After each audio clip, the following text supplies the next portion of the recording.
guess what were some of the things that you were escaping from, or Okay. Okay. It's your story, however you want to tell it. Cool. Yeah. And if you don't want to, we don't need to. No, I do. Because it's a big part of it all. Yeah. I'm just trying to. Sometimes it's hard. You have to. You relive in like. For sure, that's got to be 10 years ago. I'm trying to remember what's going on in 18, 17-year-old Michael's brain. Yeah. Okay, I'm ready.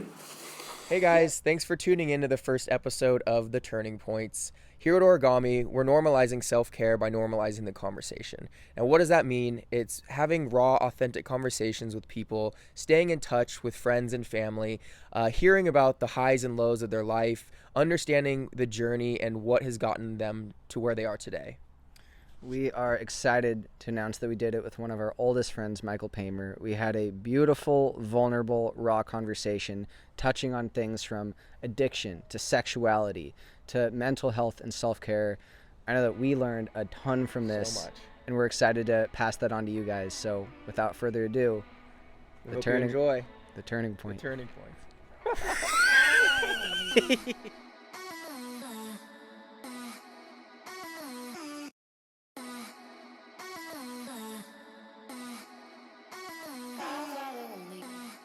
This is absolutely wild. Yeah. Doing our very first one.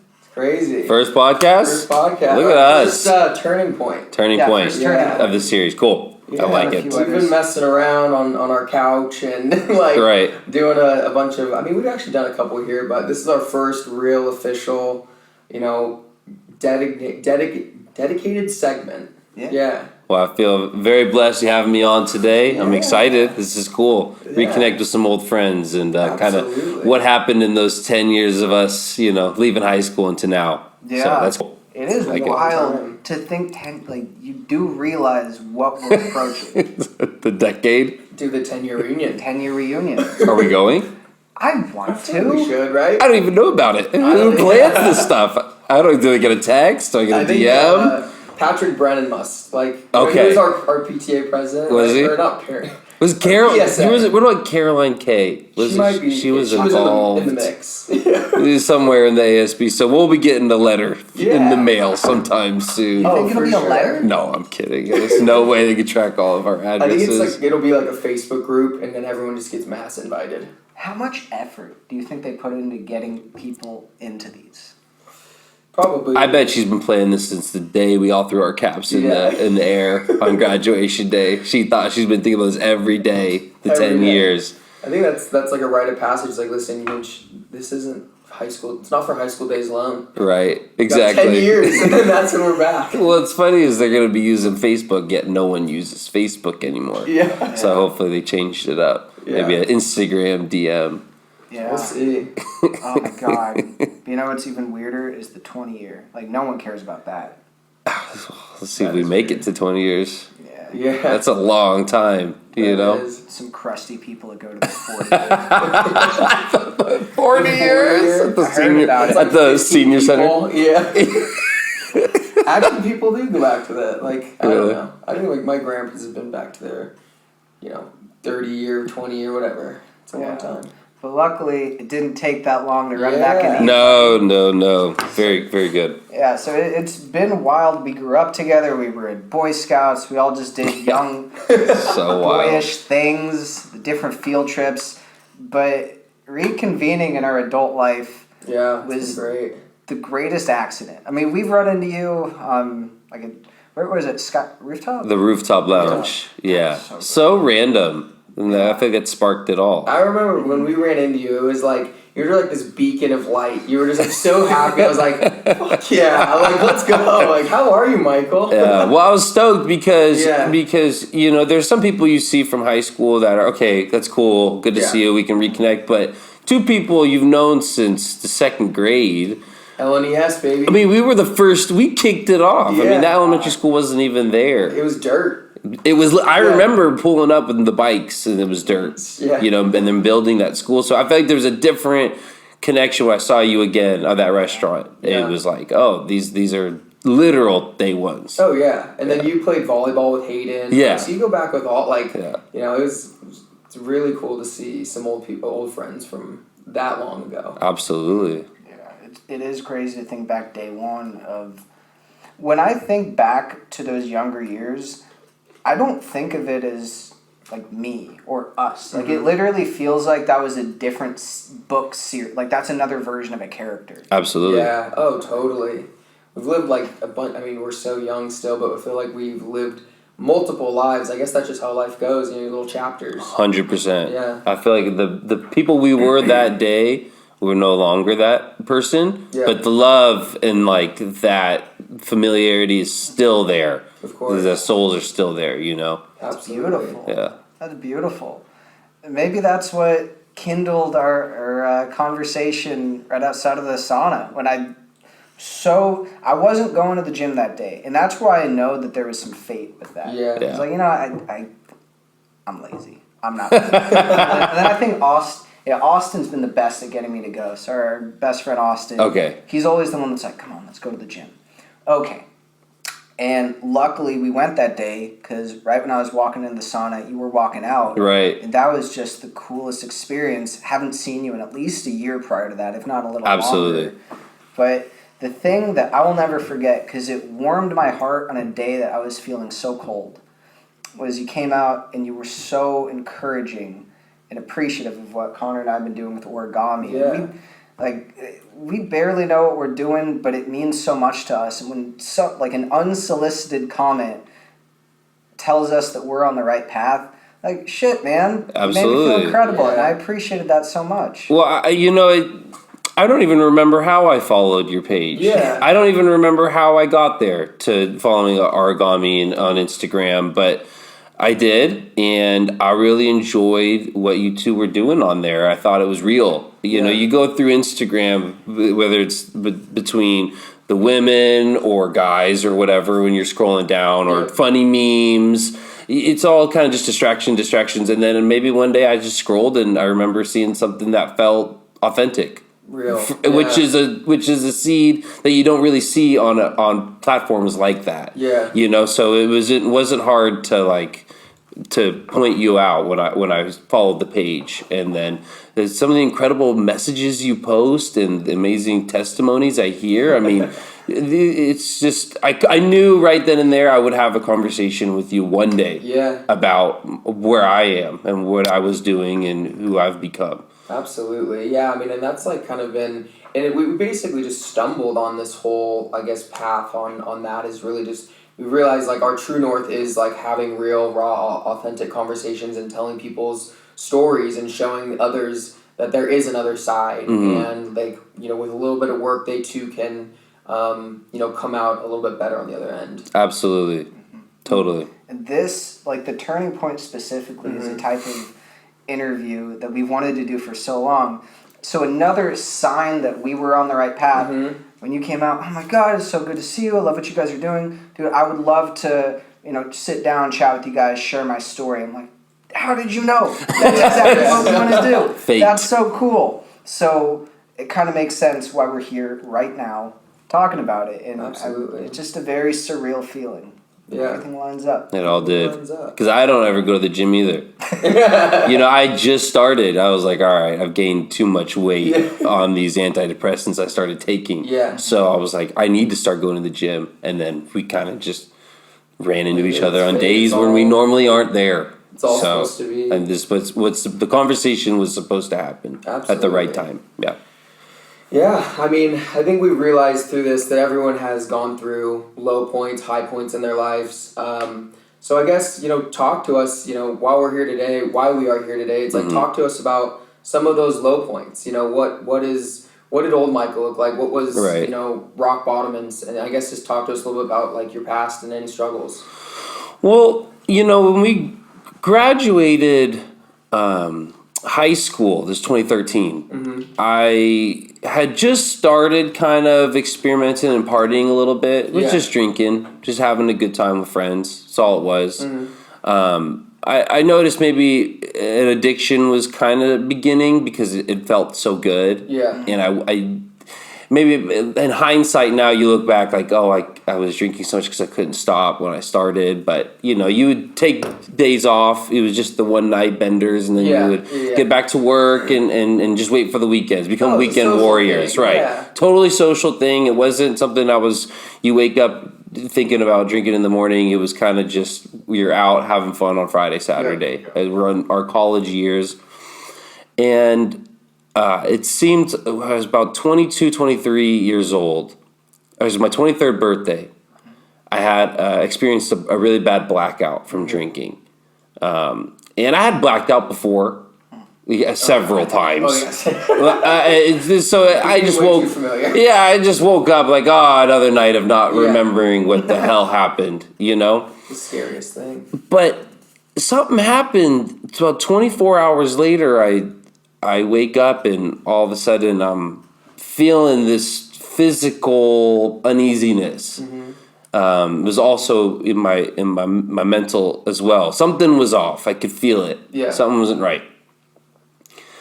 And all of a sudden, my heart's racing, and these awful thoughts are coming to my head, racing. I can't think clearly. I'm nervous or excited. I don't really know what it is, but it's not turning off, and it didn't turn off for weeks, months, and I'm in like hell. I'm thinking about, you know, what's going on with me? Why is my body reacting this way? Why is my mind reacting this way? I didn't want to talk to anyone. I didn't want to get out of bed. Everything I was experiencing was painful, to the movements, to the thoughts. Like a physical pain? It became very physical. So it was just a flip of a switch. One day, something it woke up in my brain on that day I blacked out, and woke up that next day. It was my 23rd birthday. And so I'm freaking out because I don't know what this is. Yeah. Have you ever felt anything like that before? No. Maybe when you're preparing for like a speech in school, public speaking, or like you're excited for an event. But would you say it was like a consistent jitters or like almost like butterflies? Butterflies, but then it felt like there was a cloud. Like a really dark cloud was hanging over my mental state. Yeah. And things were blurry almost. Like it felt like you were looking away from yourself. Like you're out of body. Yeah, and you just, everything hurt. Your thoughts hurt. Yeah. Your body hurt. It was something so crazy to me, and you're scaring yourself because you don't know what it is. Is this a physical thing? Is my brain, did I damage it? Am I dying? Yeah, am I dying? I went to the hospital. Did you? I had to the hospital. It got so bad because I'm like, I think this is it. Like, How long did it take you before you said, I need to seek professional medical attention? I think it was 2 weeks after that day had occurred, the blackout had occurred. It took me 2 weeks to say something.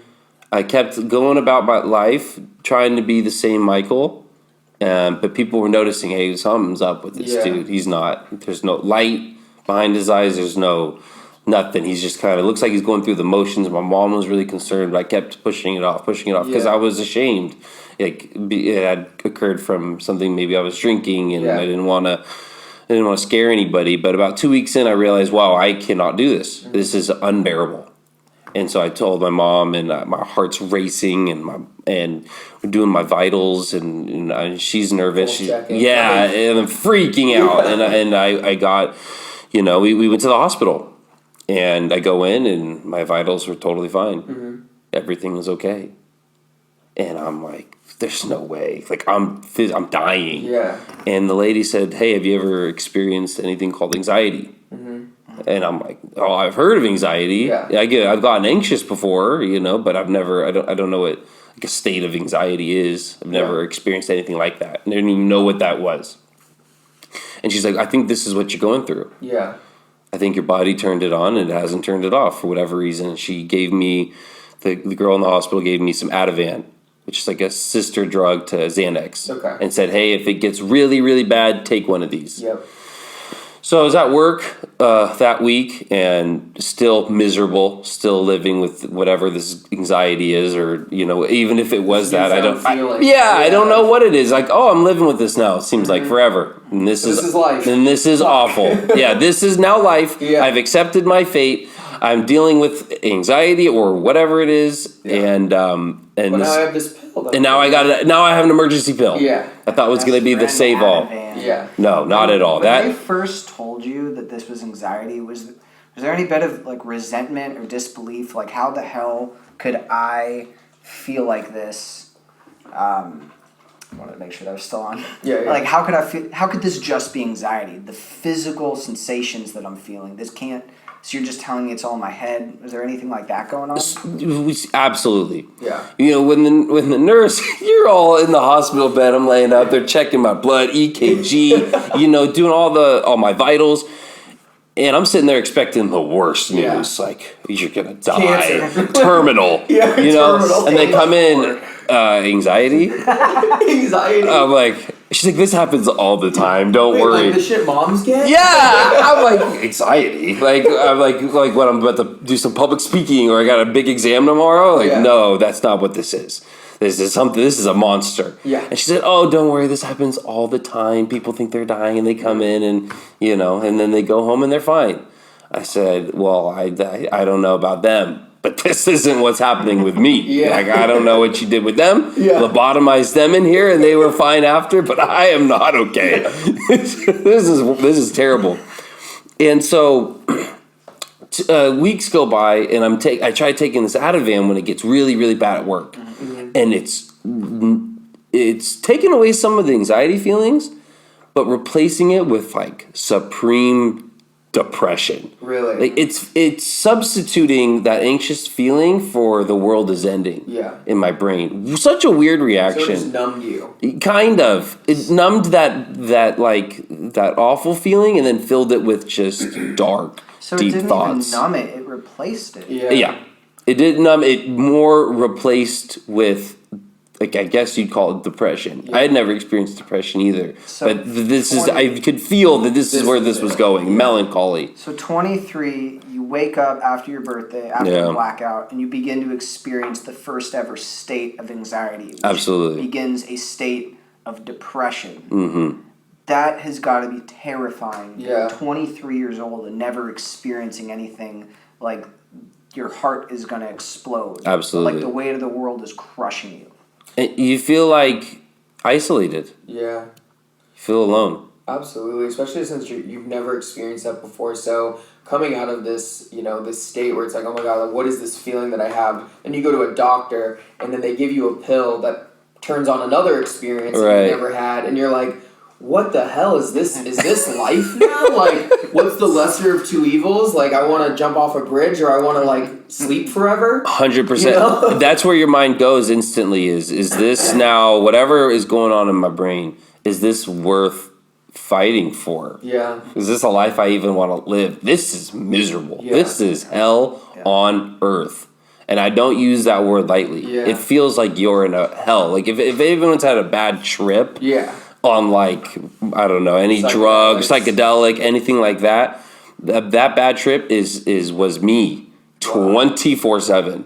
It was not ending, and there was no end in sight. When you take a drug like that, it's over in a certain amount of hours. But the thing is with that is it's just a drug, so you can write it out. Exactly. This is life. There is no writing out, and you accept this is how life is going to be, and you start thinking, is it worth it? Did you start having those kind of thoughts, like, is it life or death at this time? 100%. Yeah. I think you get to the month mark, the month and a half, 2 month mark. Okay, this ain't going away. Yeah. This is it. And so you start to weigh in, like, is it even worth getting out of bed? Yeah. Ever again? Because all I'm doing now is just trying to put smiles on everyone else's faces. Because I'm wearing a mask. I'm miserable. And any slight movement, getting up and walking to the shower to get ready for work was the most daunting task. Felt like running a marathon. Yeah. And I'm like, what am I doing this for? Am I doing this for my family? Am I doing this for my friends? Just who am I doing this for? Yeah. You know? But it gets to a point where you get to that fork, you know, is it worth it?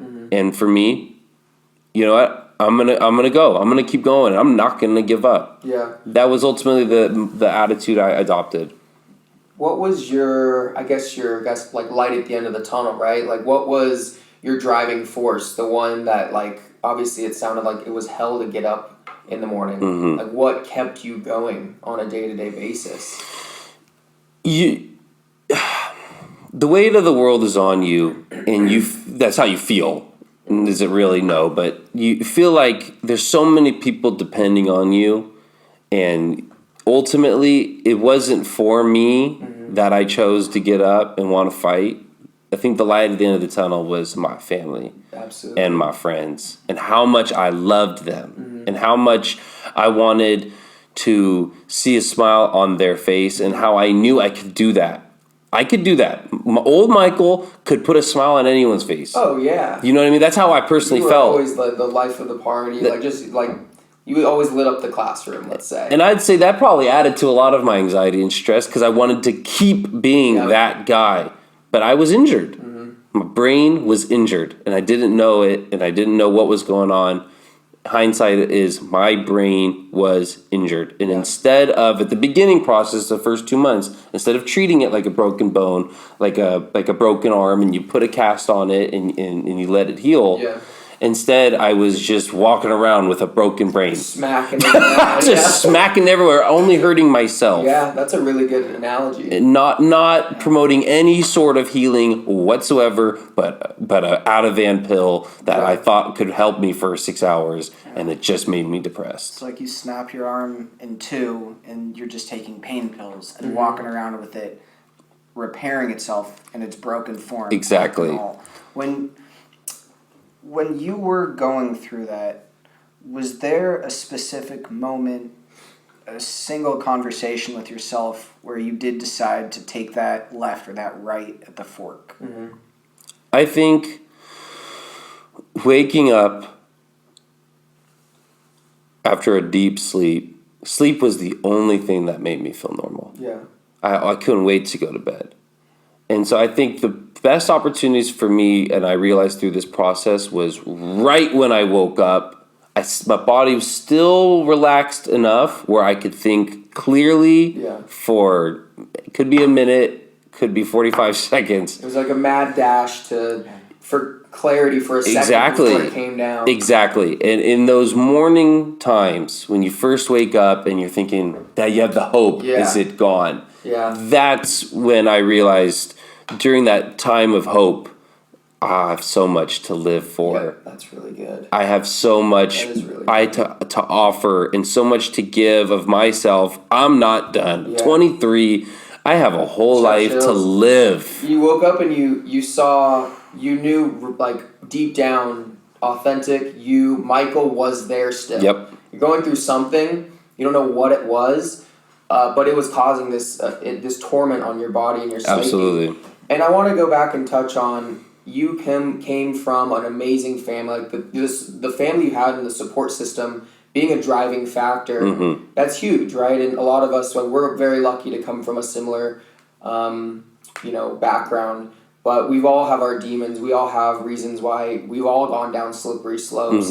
Like what do you think was the reason in slippery slope for you to kind of start drinking and numbing yourself? Because I have mine. We all have our reasons and stuff. I think when you go back to the beginning, I grew up I have an amazing family. Like from extended family, my close family, my mom, my dad, my brother, my sister. I have a very supportive family at home. I have supportive friends. I have great friends.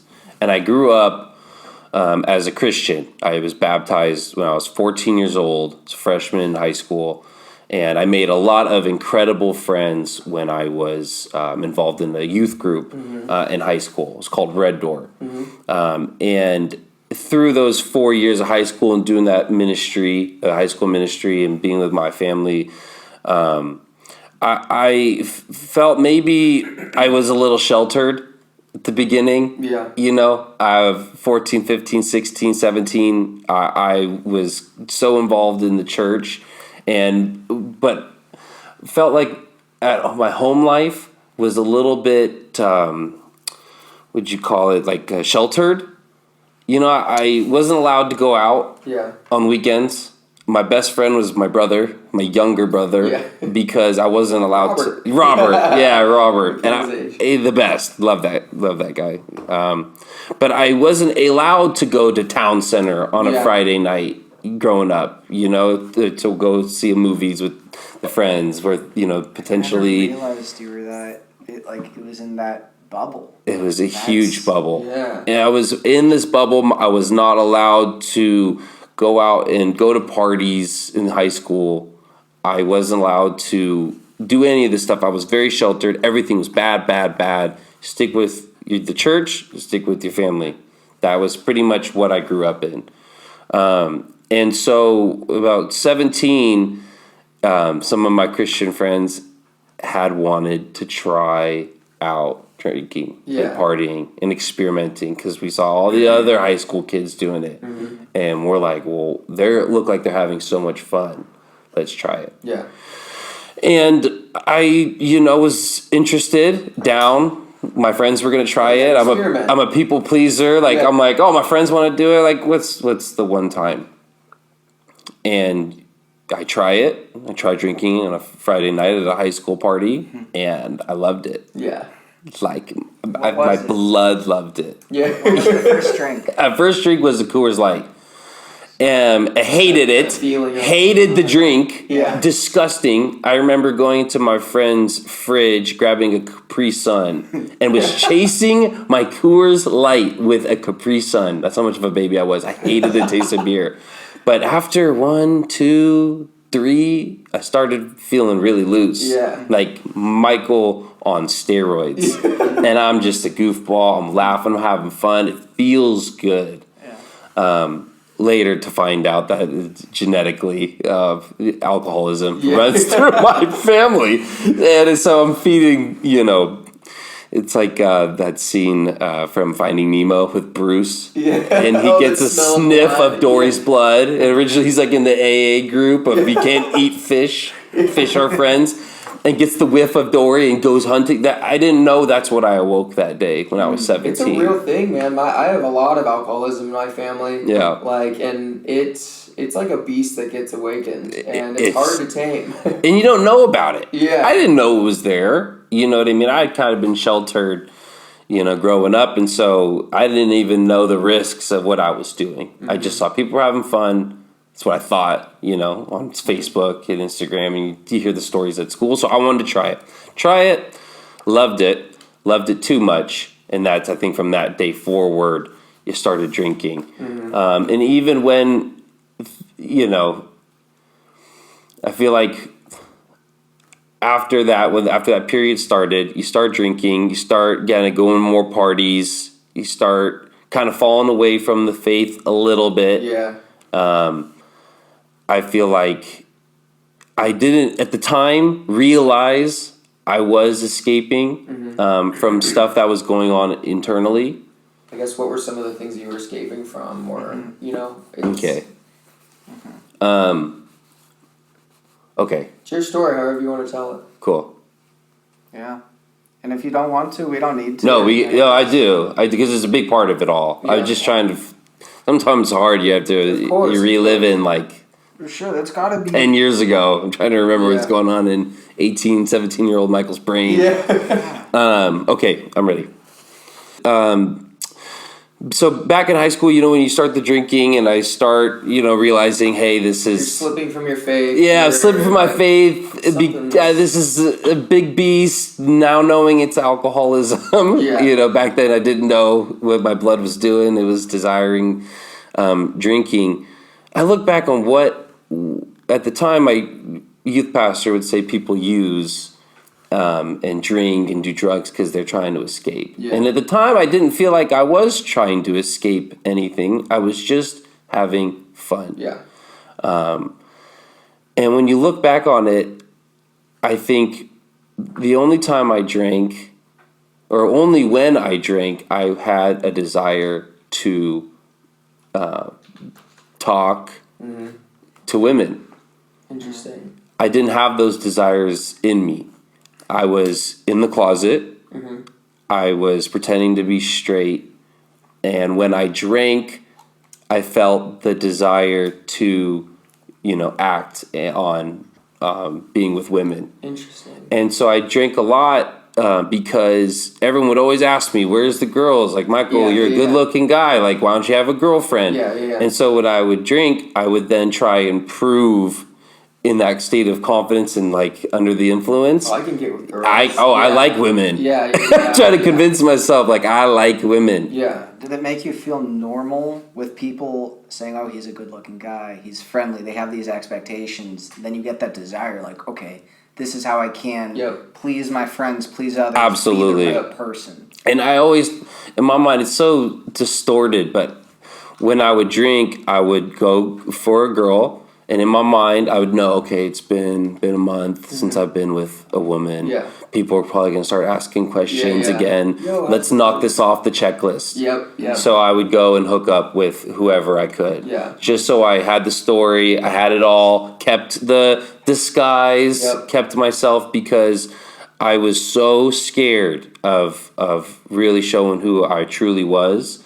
And I was so wanting to put on this mask and this front that I'm this confident, straight Was this in high man. school or after high school? This started when I was 17. Okay. So kind of nearing the end of high school. Because, at that, I guess when did you start realizing that, okay, like, I'm forcing these conversations with women. I have to get myself drunk to, like, put on this people-pleasing Absolutely. thing. Like, when did that start? And I guess, because it's like, no one was thinking anything back then. Absolutely. In our age, I don't think anyone really thought that, anyone's gay. You know what I mean? But, like, in your head, when did you start feeling that people would think of you? Or like, you know what I mean? I know what you mean. I think when you start getting a little bit older, because I feel like 13, 14, 15, I had those desires, I knew what my sexuality was. Okay.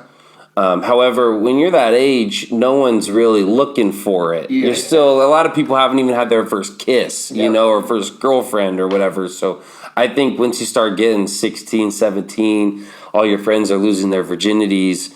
And they're looking around like, Michael, like, if I was ugly, super ugly, not to sound conceited, but if I was just like super ugly and just nothing going for me, no one would even question. You would just be flying under. Yeah, I'd be flying so good under the radar, but. You're a good-looking dude. They're asking questions. Everyone's asking questions. Michael, what is... Who'd you lose it Yes, to? all the time. What's wrong with you? Like, what... You've got to be this killer. You're a ladies' man. You have to be. Yeah. You know what I mean? Was there ever a time when you were at a party and there's a girl throwing themselves at you and you're like, Oh, I'm sure. nice, cool, how'd you do on math?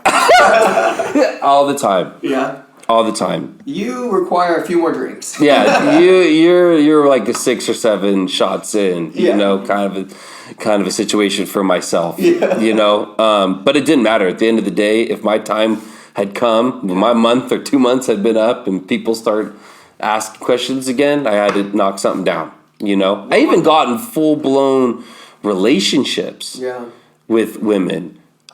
Just to kind of fight those questions off. How horrible were those dates?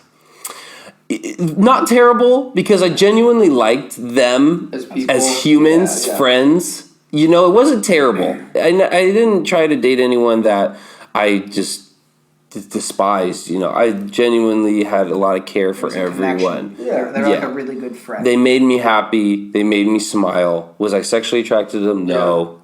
Not at all. Was that part of your life hard to kind of put on that front? Like, in a sexual aspect? Absolutely. You know what I mean? Absolutely. I think it was a little easier at the beginning because I was trying to date within the Christian faith. Yeah. So it's a little more explainable why I'm not trying to have sex with you all the time because we're Christians. We're not supposed to be doing this. Yep. So that was a little easier. But once you get a little older, 18, 19, 20, that's not... And she's pressuring you. Yeah. Yeah. Not so easy. Enough. And you're like, no. And it always came down to that. Oh, for sure. The amount of times it came down to, you would have sex, you couldn't orgasm, Yeah. and they're looking at you It's like, me. what's Yeah. wrong with me? Yeah. And that's broken probably- hearted. oh, Now man. I feel terrible. Like, it's not you. Yeah. I'm like, it's not you, and little do you know, it's like, it's just me in my head. Yeah. Were you ever able to tell any of your girlfriends or any of your partners? No. But I don't was think I've talked to any of them. Pretty young to be able to confide in them, right? Absolutely. At our age, or if you were still in the closet, and you had a really solid relationship, and you'd be like, I think I'm a little curious, or you know what I mean? Like, absolutely. Women at our age, 28, might be a lot more understanding of that, but in high school, they'd run and sing, They'd tell everybody. everyone. No one was safe. No one with that secret but myself was safe. Yeah. So no, when I was 18, 19, 20 dating women, having real girlfriends, they'd always lasted 2 months before I realized, now I'm miserable. Now I'm 2 months, Michael. It's always 2 months. It would always hit by 2 months and say, all right, I'm done. Yeah. I can't do this. I'm sorry. It's not you. It's me. Mm-hmm. Kind of a, breakup. Never was it bad. It was never over a fight. We never fought. And they would always leave with so many questions. It was going so well. What's wrong? But I needed to honestly get it off my checklist. Yeah. And then move on. And I kept praying, 17, 18-year-old Christian, praying to God every single day, from the age of 11 years old till I think 19. I was praying every day that those feelings for women would come. Wow. And that's got to be so tough for a developing, like, confidence in developing young man that it's like,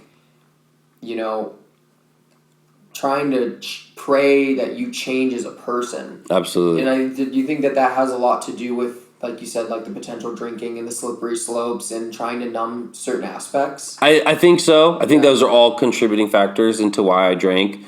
Especially when I'm you're waking up praying that feeling was gone of being with, or of liking and desiring men. Yeah. Because the last thing I wanted to do was have that conversation with my father. Yeah. With my mom, with my friends. I thought praying and just acting and dating and being miserable was worth keeping that secret in. Because if that got out, I was going to lose everybody in my mind. In your head. In my head. You're about to give up your whole life. You're going to be the butt of the joke. Yep. You know what I mean? There's such a stigmatism when it comes to that kind of stuff. Yeah. That I didn't want to be labeled as that. Yeah. And so, I would escape. I would go drink, go be social, go flirt with women, go have fun. And by the time I got to 20, I stopped. Yeah.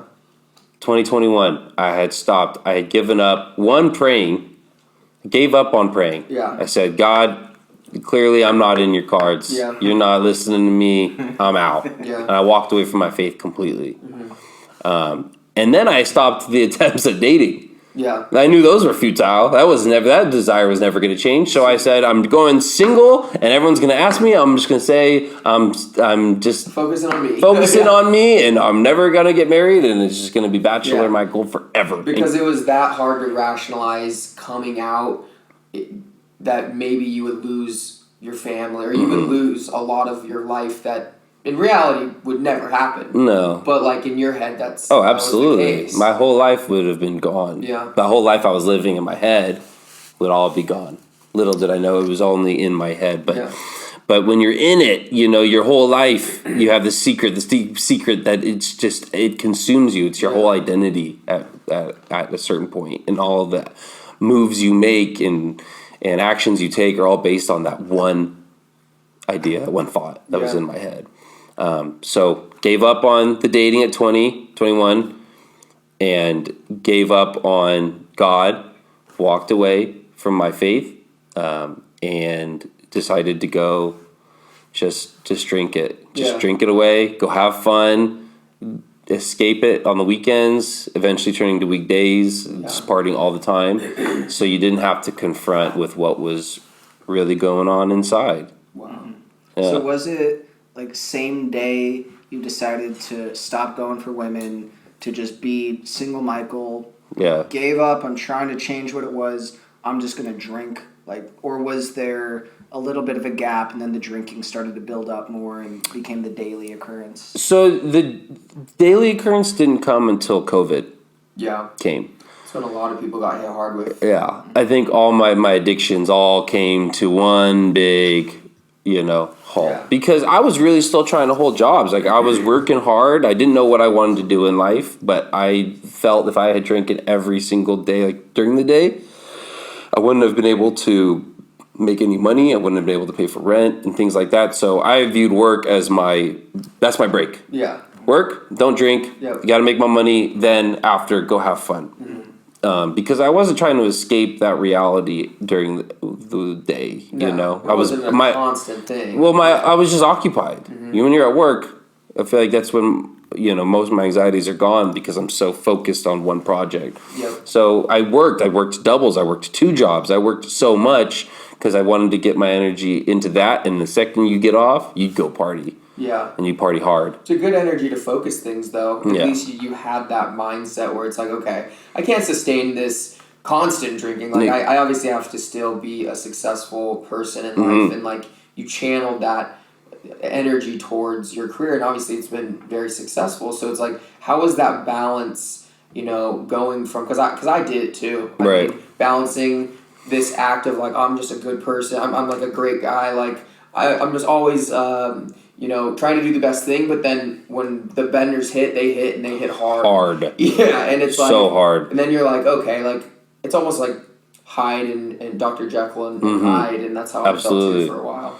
I felt like, that was life. I didn't really have any dreams, no big goals, no passions. My thing was I wanted to work. I wanted to make money enough where I can live in an apartment with friends or whoever, pay rent, see my family from time to time, hang out with my friends, and drink.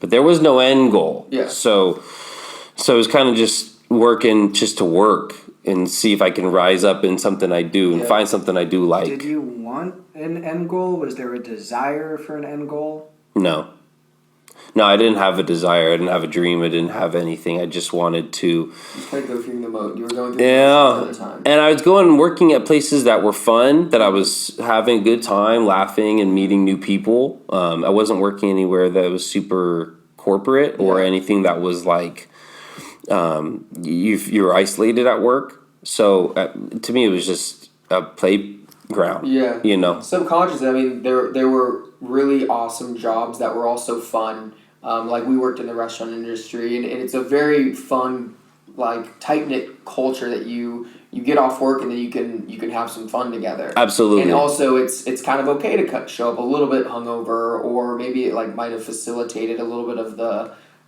bender side of things. Absolutely. It was kind of like high school. Yeah. It was kind of like going to school. 9 to 5, you're in school, you're doing your work, and then after, that's kind of the structure I was used to. And then after we go have fun, we go party, get the free time. Could you imagine working in any other type of industry besides the restaurant or the nightlife industry? No. I've been working in restaurants since I was 17 years old. My first job was at Farrell's Ice Cream Parlor. Love it. At the Mission Viejo Mall. Such a good spot. Right? And I've been in food and beverage for 10 years because it was great money for little hours. I got to be myself. I could show my personality, make meaningful connections, and I really did find a passion for putting on, for hosting, for helping facilitate memories. Experiences. Yeah, I loved that. I loved when people would come in and they were stoked to see me. They're regulars or first timers, and you got to treat them to an awesome experience, meal, whatever that was. But I would be lying if it wasn't, the money was so good, the tips and everything in like a 6-hour shift. And you're making sometimes $40, $45 an hour because of your tips, That's got to be so tough. Because that industry in itself, the money's great, but the partying's incredible. It's a way to divert your attention so you're not focused on the fact that you're hiding from your own demons. Exactly. And it kind of seems like it's this insidious microphone. Like, it's going to be able to amplify the things that you shouldn't be able to, but because you're such a sweet person and because you love to entertain and to make people feel better, now you have this ability to do that in an environment where you get to make money, go party more, and it like furthers the spiral. Absolutely. It's just like further distractions at the end of the day. That's all it was. Yeah. It was all further hiding from what was really going on and just escaping by entertaining during the day and then at parties after. Yeah. So what was the flip of the switch in terms of like coming to terms with your sexuality and like being a little bit more open with it? I think when I turned about 24, 25, Okay. I still was going to keep the secret forever. Yeah. There was no changing that. I was never going to change. I had zero desire. And I'm driving with my friend, one of my closest friends at the time. His name's Taylor. And we're driving. We were getting ready for his birthday party that night. And we were just come back from the mall. We had gone shopping for the party, got a bunch of alcohol and stuff like that. I was going to bartend for them while also partying too. It's going to be super fun. And all of a sudden, I get flooded with just this thought, like, tell him. Yeah. And I'm like, what? And I'm driving. I was driving. He's in my shotgun, and I'm driving. We're listening to, I think, Kanye West at the time, or Drake. I don't remember who it was. So I was comfortable. Taylor was such an amazing human being who I just felt there was no ever judgment from him, ever. He's just one of those guys. He just was love. He's love in a person.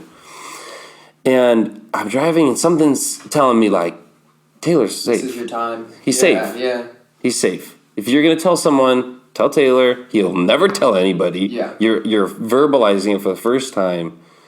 It's such a weird, overwhelming feeling, and I didn't say no. And all of a sudden, I thought I said it, and I started crying. Yeah. And now I'm driving, crying to Drake with Taylor, and he's like, "Why are you crying?" And I'm like, and realizing I didn't actually say it, my head kept saying, "I'm gay, I'm gay, I'm gay." And he's like, "You good?" And I'm like, "Taylor, I'm gay." Just like that. Just like Came that. out, And he's like, "That's okay." Yeah. And he's like hugging me as I'm driving on the freeway. He's like, "It's okay." Swerving. Yeah, he's like, I'm just bawling, like, Came out. I'm so ready for him to like walk away from this friendship or whatever. He goes, pull over. Wait, what? Yeah, right? And, fake the car opens and he slides out. And he's like, "It's okay, it's okay. Like, I don't care." And I'm, what? You mean you don't? I just gave you 25 or 24 years of the secret and you don't care? He's like, "No, what does it matter? I love you. What does it matter?" And I think that first response was so powerful for me to realize you said it. And in my head, for years I had said it to people in my imagination, and they had just beat me up or like walked away and told everybody. And I got this reaction of, "Hey man, you're okay." It blew your mind. Right. It was a possibility I never saw coming out of the situation. So I'm bawling. He starts crying. He's stoked for me. Like, I just came out with this whole thing, and instantly we get to his house. I start drinking, getting ready for the party. Like, I gotta calm down, Taylor. Let's talk about this later. We have a party to do. And so we go throughout the night, and the next day he kind of looks at me, and he's just like, "Hey, you dropped some big news to me in that car." And I said, "I know." And from then on, probably over the next course of a few months, I had started telling all my closest friends because of that one interaction, that one reaction from Taylor that day gave me the confidence to say, my real friends will have the same reaction Taylor did. That's amazing. He was the proof point. Like, it was everything I needed to see. Everything you needed. Could you imagine if he took it the wrong way? Oh God, I would be married right now. I'd be married to a beautiful lady, and we would have 4 kids right now, and I would hate every day of my life. Dude, that right there is happening in life. You know what I mean? Yeah. There's a lot of men that are afraid, just have, you know, and you could talk on this more, but what I think is, like you said, you have this preconceived notion of everyone's gonna hate what I say Right. and walk away from me. But then realizing that like, oh, I just have to take that first step, and like everyone was so welcoming. Yeah. And a lot of, I think, guys and women, they're afraid to come out, and it's like because maybe they don't have the people around them, or they fear that they're gonna step on toes, or they're not going to be loved. But it's something that a lot of people, I'm sure, struggle with. And I know they do, because Yeah. since coming out, I've talked to so many of those people who are still in the closet. Yeah. And they either don't have the support at home, they know that their parents may be super religious, or they feel once they come out, they either will be kicked out of their homes, or they'll lose all their friends. And I'm trying to show them, hey, like, it worked for me. Yeah. I was just truthful. I told it to someone. I cared about someone's safe. At the end of the day, it's no one's business. Yeah. You know what I mean? And that's something I realized later, and I try to tell a lot of these people who've come to me knowing I'm gay, and they'll come to me in confidence, Yeah. and they'll tell me what they're struggling with, that they've been in the closet for this many years.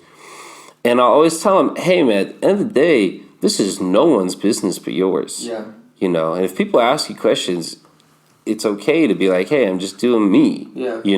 And eventually you'll find your tailor. Yeah. You'll find your one person who you feel safe with and confident with, and you'll spill it out, and you're going to realize, hey, everything is okay. You Yeah. say it, the world didn't blow up. You look around, Yeah. earthquakes aren't going off, volcanoes aren't blowing up. All right, this is okay. Find your tailor. Find your tailor for everyone. But Yeah. at the end of the day, like I tell them, like I said, it's no one's business. This is your own journey. Yeah. We're all on our own journeys. For me, getting that positive reaction was incredible. Some people aren't blessed with that positive reaction.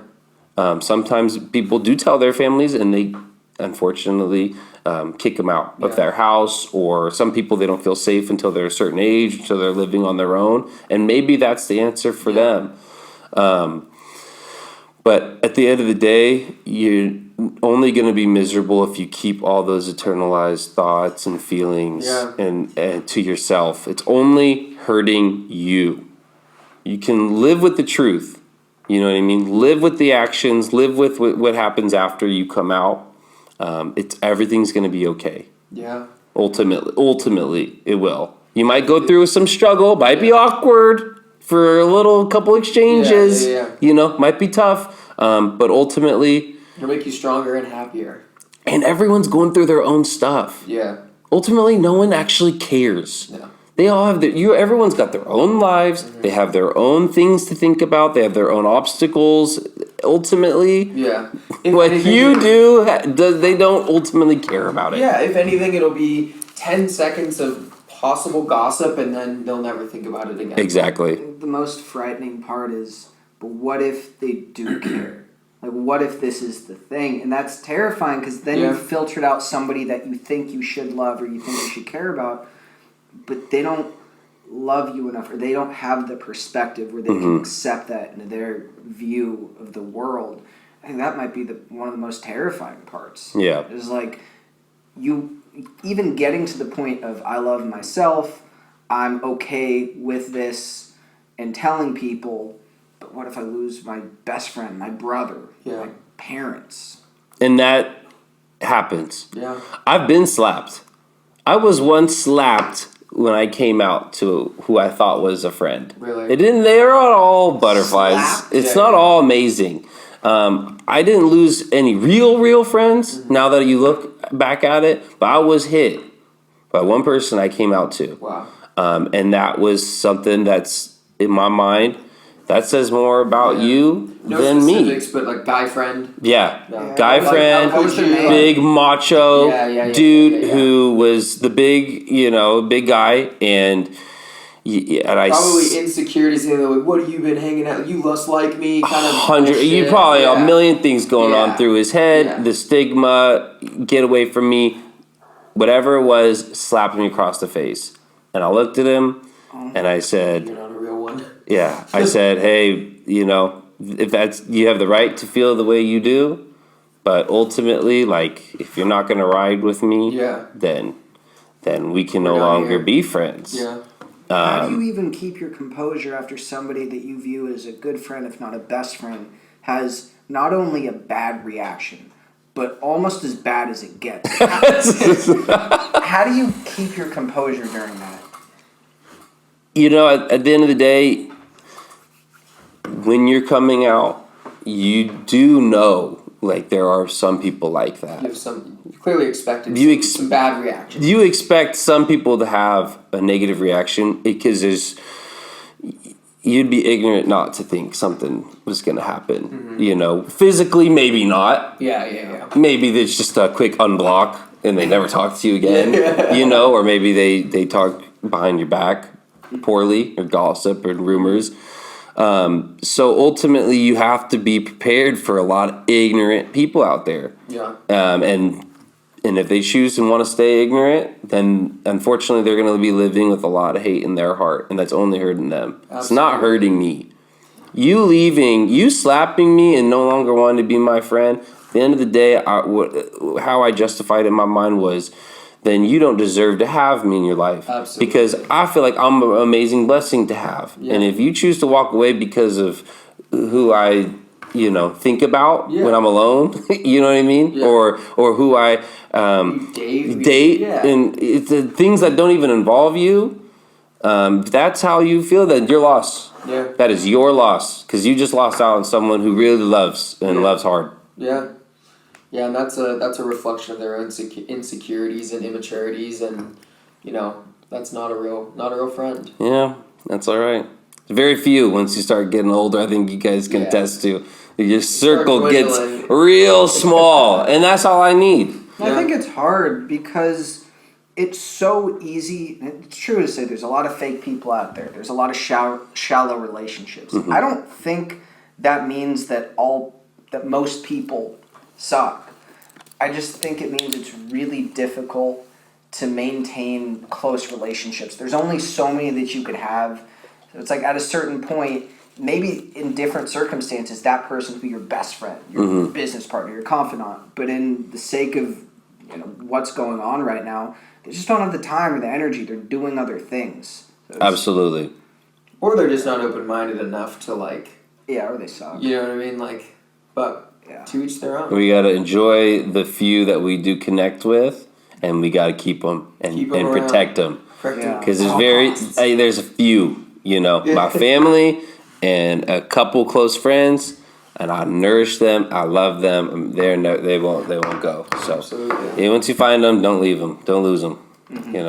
So talk to us about the growth that you've done since then. I know we talked about the kind of the turning point of you finding out you have anxiety and the depression and coming out. How does that all come into play together, and when did you start working towards getting out of that fog of depression and Absolutely. stuff? We kind of fell off on that topic. We left off where I'm in a state of hell. Yeah. Quite the cliffhanger. What did you do after? Because I'm here now and I have a genuine smile on my face. So what did I do to go from hell to being able to come here and be at peace with everything? Well, I ended up wanting to know what was going on. If I went through that fork in the road where it's either over or I'm going to fight every day. I committed in that moment, about 2 months into that anxiety or, that living through hell. When I made that decision, I'm never going to give up. I repeat that to myself every single morning. Wow. I'm never going to give up. That was a decision I made right then and there, my lowest point of the biggest unknown time of my life, with this anxiety, this feeling of just dread. I committed to fighting. I committed to fighting. And part of that was, now let's educate myself. What is going on? Yeah. I felt as if maybe some of these symptoms or something, I would feel better if I just knew what am I going through. So I started seeking out doctors, and I didn't really know where to start. So I went to obviously I'd already gone to the hospital they already told me, this is probably just anxiety. Here's some pills.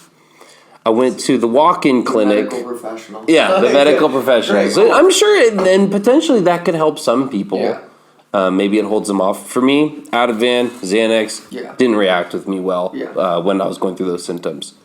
So I went to the walk-in clinic, just to check the little doctor's office, and I remember they asked me, "Hey, why are you visiting?" And I wrote down on the little piece of paper, anxiety. Because that's what the nurse had told me in the hospital. So I wrote down anxiety. And she looks at it, and she said, we don't treat this here. And I'm like, really? They're like, yeah, nothing will cover this. This doesn't... I feel like she's just like, you're too vague. Too vague. I don't know what this is. Take it back. Take it somewhere else. Kind of a thing. Problem. She literally handed me the paper bag, and no one's gonna cover this. Kind of thing. Like, good luck. Do some insurance is not. meditate or something. I don't know. Meditate. Figure it out. And so I'm like, oh, that was helpful. That one hurt real bad because now, all right, I can't go to any doctors. Now we're just shooting anywhere. Therapist, was the psychologist, like a psychiatry or whatever I need to go see a psychiatrist, or what did I need to go do? So I started to go to therapy. I saw my mom recommended an incredible doctor named Dr. Khan, who is a psychologist located in Newport Beach. Nice. She had worked with him. My mom works in pharmaceuticals. She had worked with him before.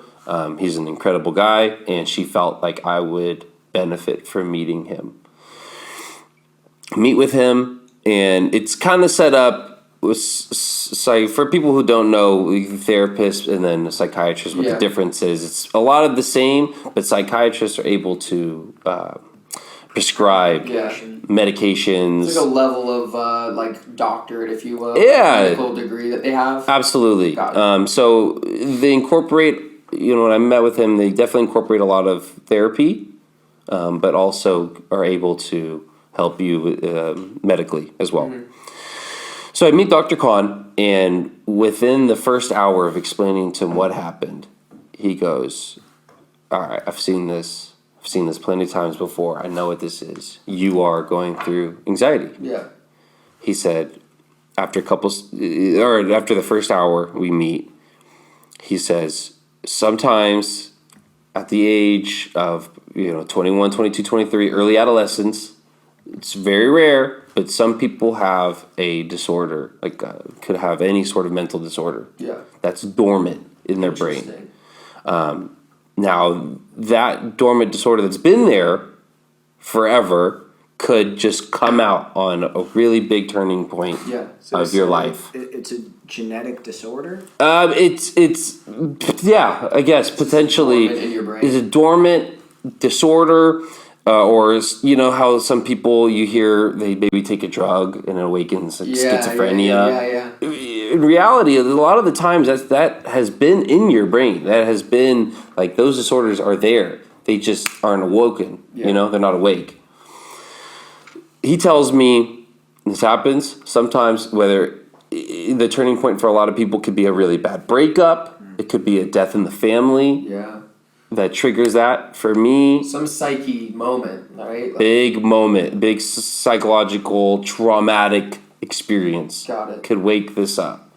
And for me, it was that really bad blackout. Yeah. Not knowing what the hell happened last night. Not knowing, I think that, waking up, feeling awful. I mean, one of the worst hangovers I think I've ever had. And you're feeling miserable all day. And eventually, I think sometimes the human body has funny ways of telling you to stop. Get your shit together. I really think so. Straw that broke the camel's back. Because if you think about tight muscles, sore muscles, there's a certain point where it's so painful you can't move. There are pain thresholds. And emotionally, we don't really think about it. But you can build up emotions. You release them. Physiologically, what do we think crying is? That's being able to vent out such a negative emotion. It is. Yeah. You're blowing off steam. So eventually, Like maybe it was just a full coincidence that on the 23rd birthday, Yep. you're at, like, you know, the water is kind of at the very tip. Yeah. And that Absolutely. last hangover just bleh. Just poured It over really, everything. Yeah. really did. Enough damage, enough of everything. It all just caved in. Yeah. I think that's ultimately what happened. Like I heard this, I always reference this because I just think it's such a cool concept.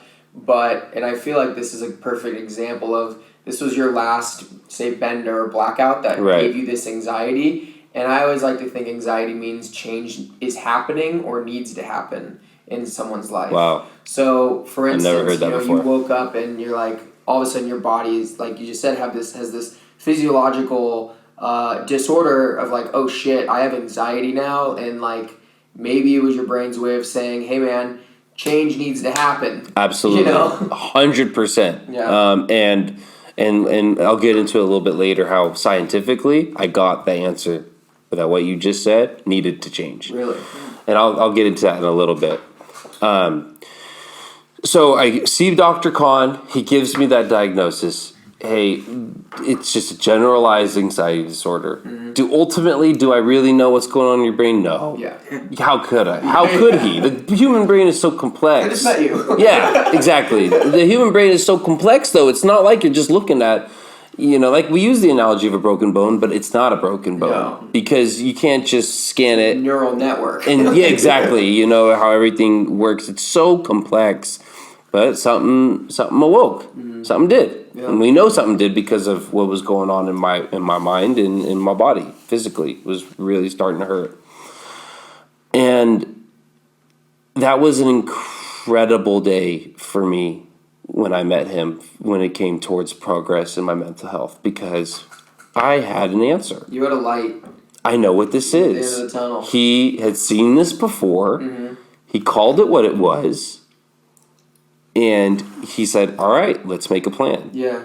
And that was the biggest day of my mental health journey so far. Because ever since that day, I mean, I was a 12, I like to say I'm a 12, 13 out of 10 on the anxiety and scale before that day. And from then on, it's been significantly lower simply because I knew what was happening. I think the worry of not knowing what the hell's going on with you, it really contributes to that stress and it contributes to how you feel. Oh yeah. There's no plan to change the suffering when there's nothing except wandering around in this empty darkness with no hope except the next second, the next minute, the next moment of Absolutely. This sucks. All right, this sucks. This So sucks. dreadful. And then someone goes, "Hey, this doesn't have to suck." Yeah. And here's a path that we can go down Millions to get to go that through it. light. Yeah. Incredible. Yeah. He said, Michael, I do this every day. Got you, my guy. Yeah, he's like, and when he said, not only can we get you back to where you were mentally, we actually can get you to a better place. Yeah. Wow. Broke me down. Did you cry? Yeah, absolutely. Because you accepted living through hell and fighting and fighting and fighting, and I won. I felt like that day was the first win in my battle against what was going on in my brain. That's my huge. mental health journey. That's a dub. That was a For real. one of your first big turning points. Absolutely. Yeah. Huge turning point was the day I had got that diagnosis, and he looks at me, tells me, we gonna bounce back. Yeah. And we're gonna bounce back even better than we were before. That's all I needed to hear.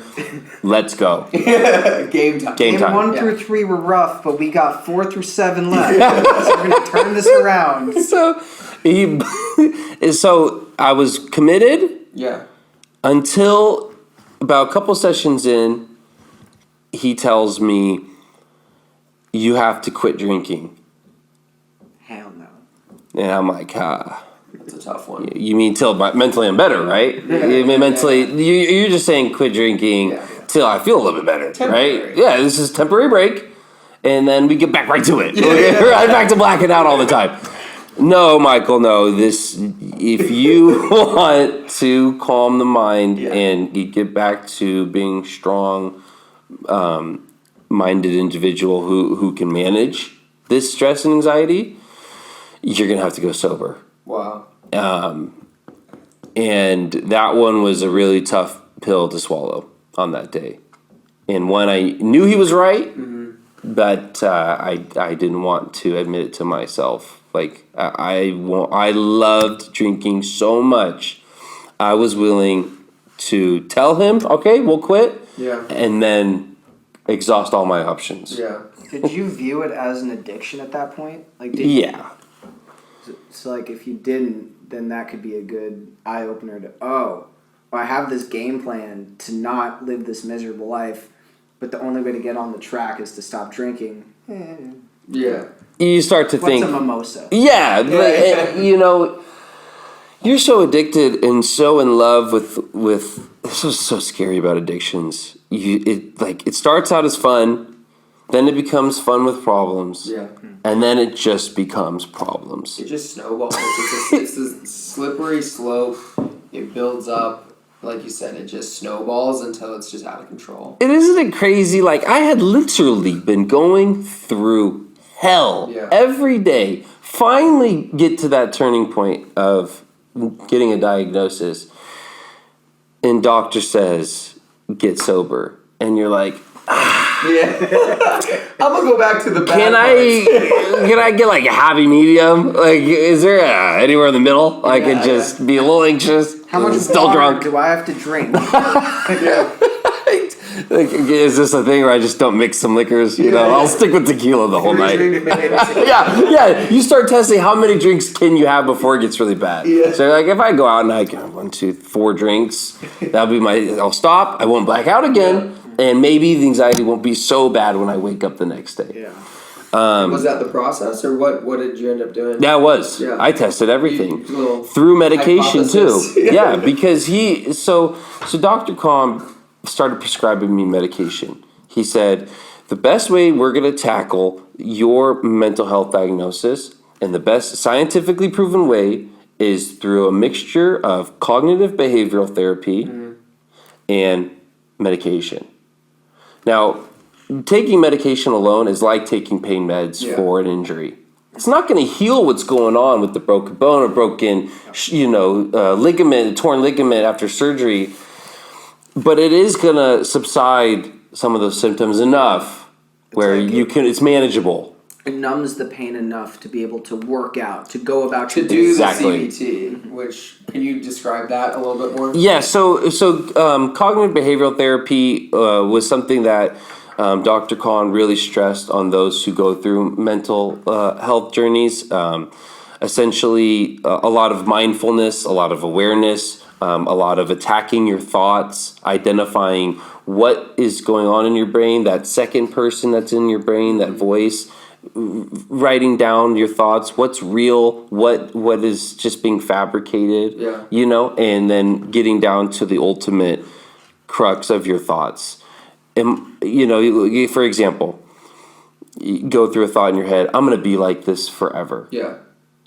This mental health, I'm going to be in this hell forever. Well, let's write it out. Is that a realistic thought? Yeah. No, Dr. Kahn had just told me if I'm able to get sober and do these therapy and medications, I actually can be stronger than where I was. Yeah. Okay, that's right. Yeah. Okay, and you're writing down these thoughts, these lies sometimes your brain tells you when you're having those anxieties, those fears, and you're identifying, is that realistic? No. Yeah. It's not. A lot of times, our anxieties, our brain likes to play tricks on us and think we're actually, something's really wrong when ultimately nothing actually is wrong. Yeah. So that's what cognitive behavioral therapy really is. It's the heart of it. I like that it's a very practical way to be able to get what's going on in your head so you can visually see, I'm not my thoughts. These are thoughts, but these don't have to be me. And they're not real. Yeah. They're as real as you allow them to be. 100%. It's like that first step of, you said mindfulness, but awareness. Like being able to just jot down that evil shit. Absolutely. And when I said my anxiety was a 12, 13 out of 10 before I got the diagnosis, I wasn't lying. I was really believing my thoughts that I was going to die. Yeah. I was dying. Something was wrong, and I can't live like this. The second the diagnosis came, up, I was able to write down those thoughts I had before and be like, oh, that was a lie. That was a lie. That was a lie. There's just things I was feeding myself. So, Dr. Khan had told me with that cognitive behavioral therapy and a mixture of prescriptions, it's going to take a trial and error on what drugs to take, but something will help. And we hit it on the first one. He gives me Prozac, and I started taking out a small dose, and I'm realizing, hey, some of my symptoms are subsiding. I was like a 9 out of 10. Now I'm like a 6. Thoughts go down, or the feelings? Thoughts, feelings, like it just seemed to make me feel normal again. Yeah. Like I was able to drift off in my mind. I couldn't do that for months. Yeah. Where if you had you Yeah. couldn't clear your mind. You know, that was not possible when I was going through the peak of what I was going through. You couldn't just get lost in thoughts. Yeah. During that time, physically, did you feel different? When I started taking the Prozac? Yeah. I didn't feel weird. Because Prozac is not one of those fast-acting medications like Ativan or Xanax where they relieve your symptoms in an hour. Prozac takes a month to start kicking in. So I still had those 30, 31 days of feeling awful, praying that at the end of this month, something was going to start to change. Yeah. That's why it can be so daunting when you're going through these trials of finding out what medication works best for you, whether that's Lexapro, Prozac, Zoloft, these antidepressants that sometimes you get prescribed.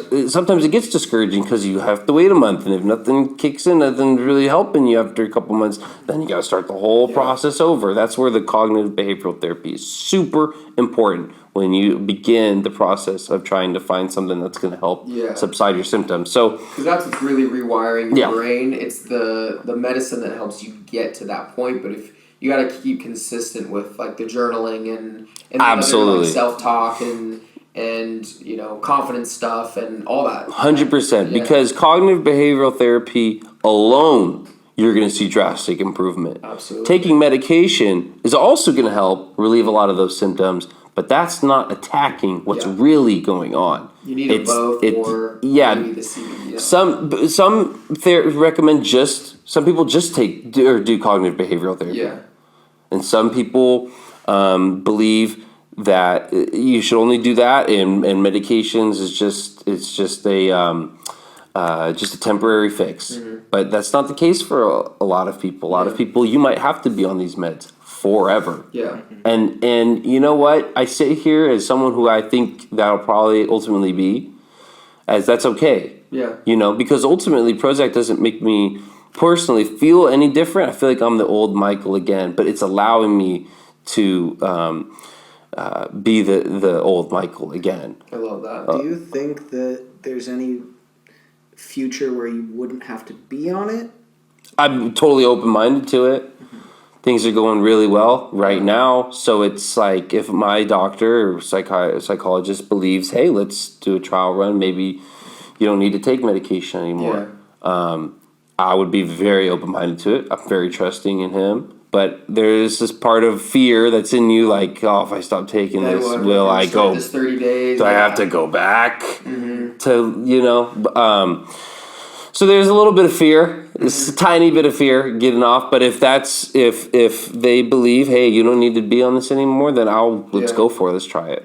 What other cognitive behavioral therapy techniques or things have you done? Other, like, I guess, any sort of quote unquote like holistic self-care practices that you found have helped you? So I think what was really important in my journey by taking the Prozac was that, it did lessen my symptoms enough where I was able to now add tools to my tool belt. Everyone needs them in mental health or when you're going through some mental health crisis. And even people who just go through day-to-day normal anxieties and fears, maybe they don't have a full-on disorder. Yeah. This is just for anybody. Having these tools to help you combat what's going on are very important. And the things that I learned are the 4 M's of mental health. Okay. So it starts with mindfulness, which is you could do that in breathing exercises. You could do that in meditation. Yeah. Taking time out of your day to sit, be quiet, still, clear your mind, and practice your breathing. A breathing technique that I found that is extremely helpful. I've been doing it throughout this conversation. You get to the point where you're good enough where you can do it with your eyes open. Wow. It's Are you making me nervous? no, you're talking about all these old past. Of course, I'm just automatically getting a little nervous, a little anxious. But it was created by a Navy SEAL. I don't remember his name, but it's called box breathing. Okay. He had come up with the breathing when he's down in the in war. You're down in the water. You needed to just relax. It's you 4 in. You hold it for 4 seconds, you breathe out for 4 seconds, and you hold that for 4 seconds. And it's something that helps reset and clear your brain, where you're just your energy is directed towards your breathing, and you're back in touch with the present moment. Do you remember what it felt like when you did that first bit of breath work? When my therapist, or psychologist at the time, Dr. Khan, had led me through a demonstration of what that looked like. I did for 5 minutes. I woke up and I thought I was like on a drug. Calming. Yeah. Like I felt like, whoa, this lightheaded freeness. I haven't felt like this since like I was drunk last, This just everything, all fears, all anxieties were gone.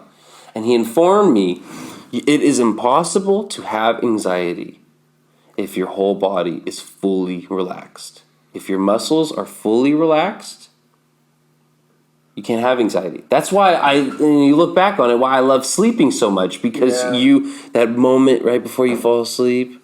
That is working, by the way. I just did it for like a minute. It feels great, and once you get good enough, you're able to hold a conversation while doing it. And it's an incredible crazy. Skill to have. To me, it blows my mind, and I think it's a good thing and also very eye-opening that we look at this as breath work, right? It's a tool where the reality is this is just how we should breathe, regular breathing. Like our breathing is an indication of where our mind is at. Absolutely. It's like if we perceive that there's a threat, naturally shorter, more shallow breaths. We need to get more oxygen in to be able to fight, to run. But we get stuck in this pattern of breathing, and that affects our nervous system. And then our nervous system is primed to be in the state of anxiety, where most people are chronically locked in that. It secretes a lot more. What's the cortisol? Cortisol. Absolutely, yes. It's incredible how detrimental that is to your body, and you're not even trying to, but people get locked in the state of shallow breathing, nervousness. And it's not just like a day or a week. I mean, this is decades. This is some people's lifetimes. Chronic, That's why I think breath work is the easiest proof of concept for somebody to go, what the hell was that? You could do a 30-second breath work session, and you're going to feel like you've been on some incredible drug.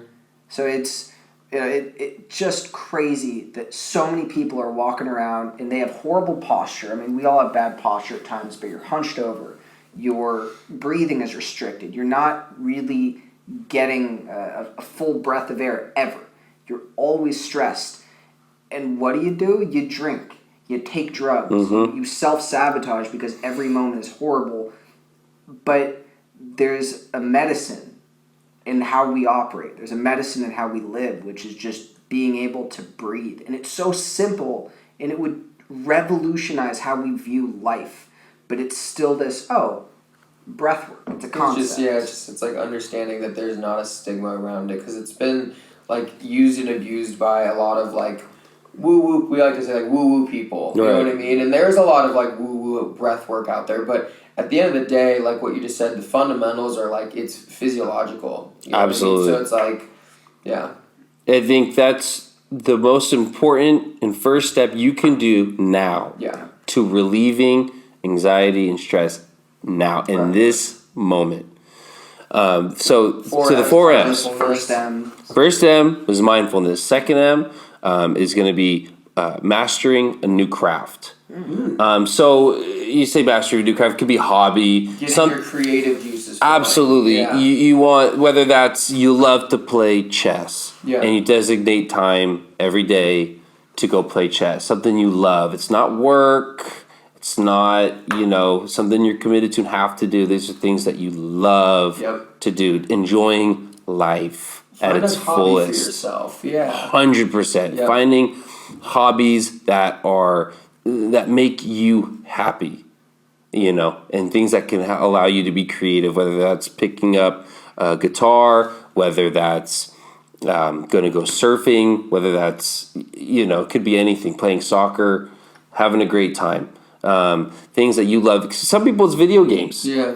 They're just enjoying life and what life has to offer, and you're living in that moment. You're practicing your breathing, and you're playing Call of Duty, and you're just happy. Good. What's yours?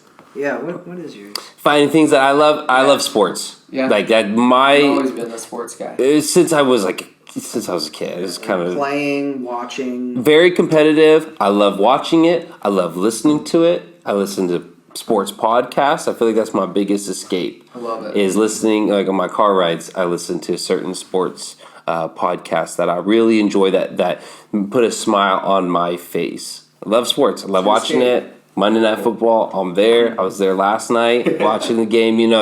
Those are the things that I love. That I can also share with other people, which I think is super cool. Yeah, camaraderie around a common thing. Absolutely. Was there ever the fear when you were thinking about your sexuality that, like, how could I be gay and also be accepted in, let's say, a kind of a bro-y sports culture? Bro, yeah, just a bunch of dudes, a bunch of bros. Yes, only because so many stigmas with sports. Yeah. When it comes to your brotherhood, especially you're playing football, basketball, and volleyball was high school. So ultimately, these are your closest friends. You have a locker room. You change. You are so tight-knit that if someone comes out, in my mind, it would have ruined a whole team dynamic. Yeah. All right, well, Michael's got to go change, somewhere else. Oh, shit, yeah. Or I don't like, you know what I mean? You're so close to these people. I feel like you think they're never going to be able to relate with you. And it's going to break up a team dynamic. I think that was something that was going through my head when I was in the closet, for sure. And also, it's kind of this weird stereotype is that gay people aren't into sports or masculine stuff. It's like, we come in all different kinds of forms and shapes, and since coming out, you meet all kinds of people that break all kinds of barriers and stereotypes and what you see in a movie or you see on TV. So that is a funny stereotype that I had to break. But it also, my love of sports has helped me connect with so many people. Oh, yeah. Did you find yourself doubling down onto sports when you were trying to focus on finding what allowed you to go into flow, your craft? What do you mean? Like, when the second of mastering your craft, going into a hobby, finding what gives you happiness, did you watch more? Did you play more? Like, did you focus more on it? No, I felt like I appreciated it more because I had never stopped that. That was always my one escape. Yeah. From my anxiety was I remember I would lay in bed not wanting to move. I'd put on my sports podcast and I would just lay and try to relax and just listen, and that would be my couple minutes of escape every day. So when Dr. Khan had taught me that, and another therapist, Randy Moratis, had gone over that with me, it was easy to link. Mastering new craft. Literally, my passion for sports is one of the only reasons I'm still here. Yeah. It's because I love it so much. So going through, we've hit the first two. Was mindfulness, number 1. Mastery of a new craft, number 2. 3 is mobility. That's exercise. That's releasing natural endorphins. Yeah. Natural dopamine when you're getting out, going for that long walk outside, or you're going to the gym and you're lifting weights and you're moving around, your blood is flowing, you're focusing so much on the exercise. It's actually a form of therapy. It's very therapeutic, and it's a practice of mindfulness too, because you are escaping and you're focusing on your workout.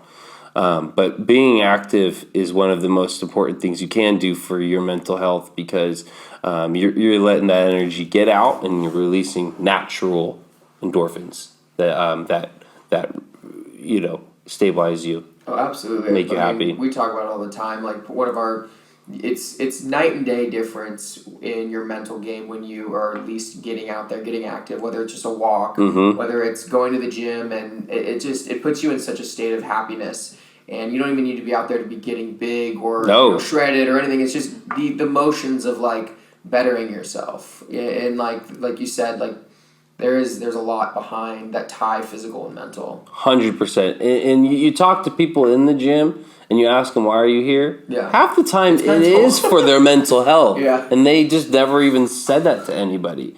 Now, getting ripped and getting strong is a great consequence of these things, or feeling good about yourself, or all natural amazing things you could do for your mental health, whether you're losing weight and you feel like you look better. Confidence thing. Total confidence. Yeah. And I found, especially in the gym, but it could be anywhere in life, you setting small goals and hitting them is so crucial and such a natural dopamine spike for your head that it could be tremendous and make a huge world of difference for anyone who's struggling with depression or anxiety. It's setting those little victories, those little goals, and you crushing them and you celebrate them.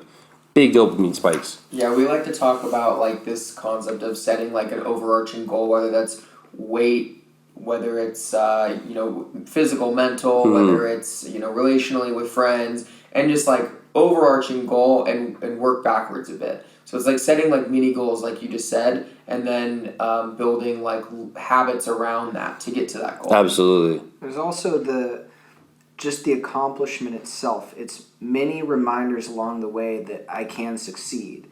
It's that boost of dopamine of, oh, this feels good. Mm-hmm. I think something that people don't really like to talk about is we are not only creatures of habit, but we do.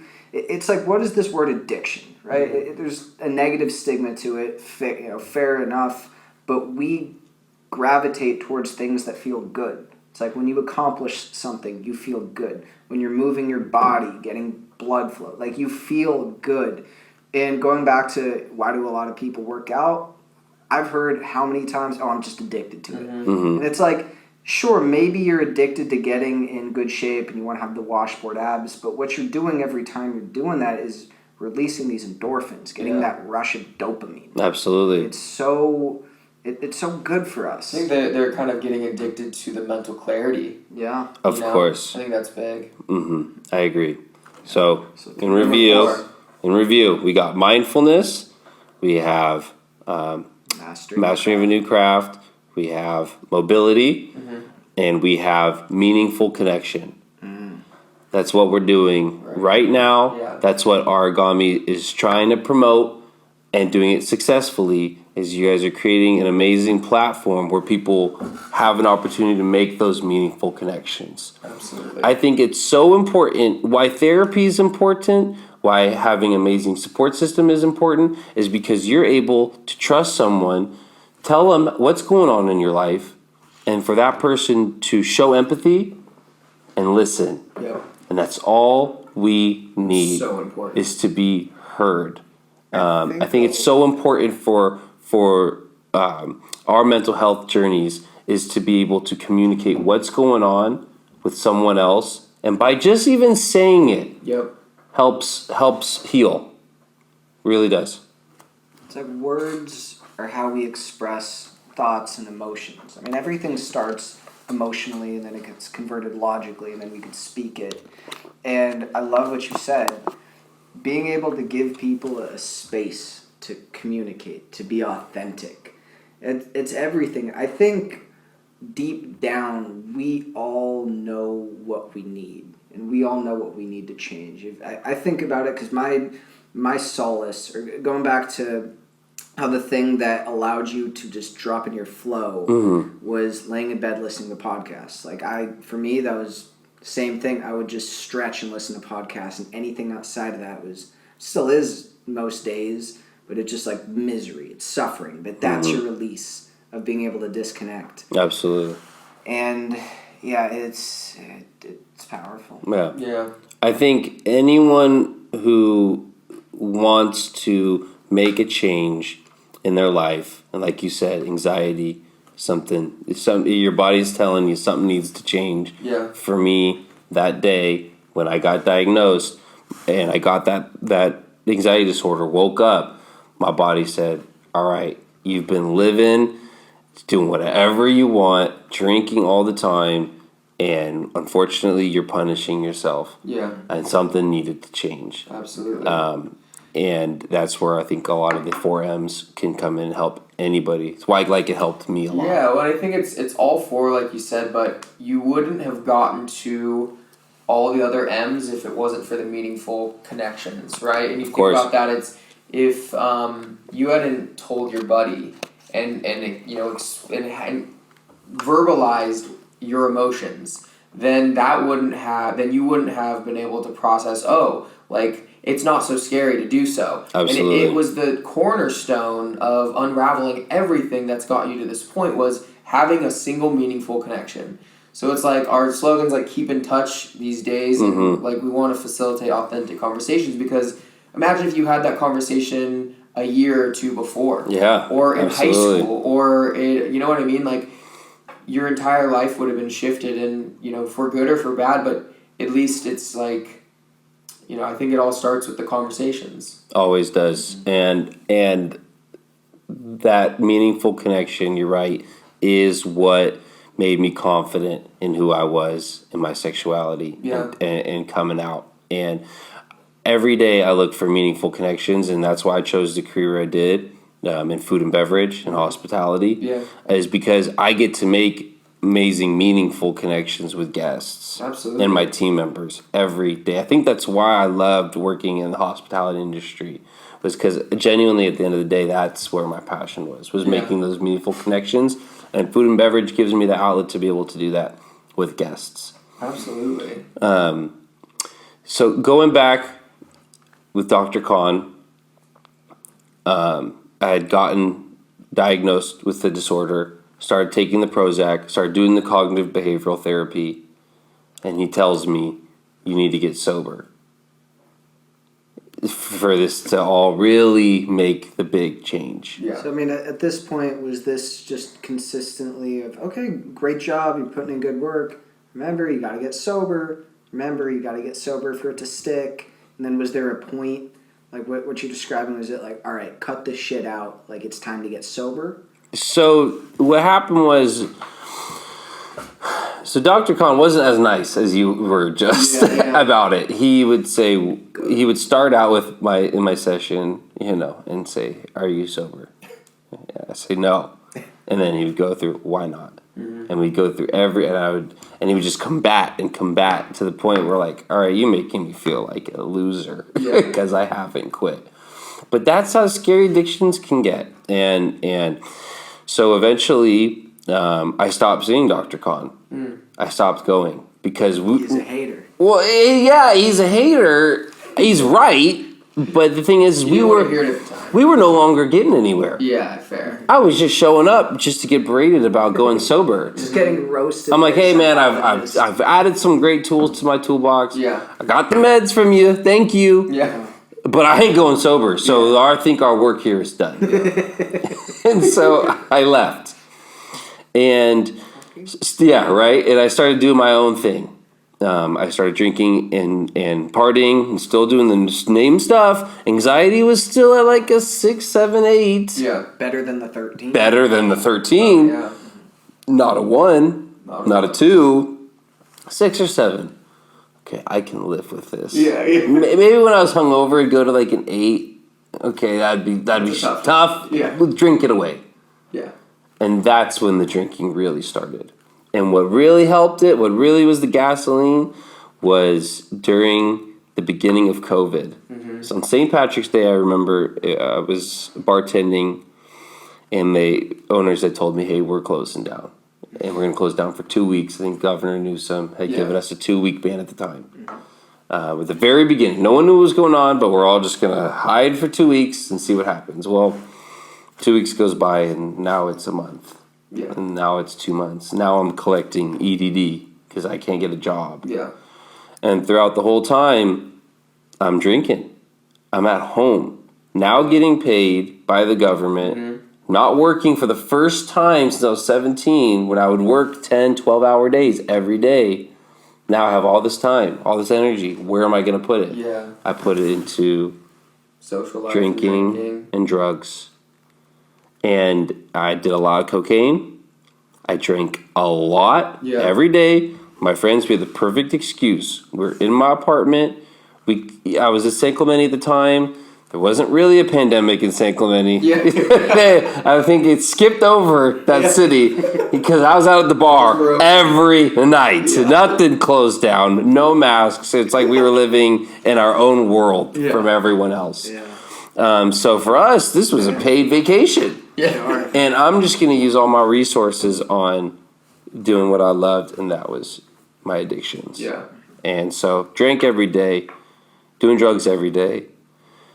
And it started coming to a head where I was starting to lose friendships Really. and relationships.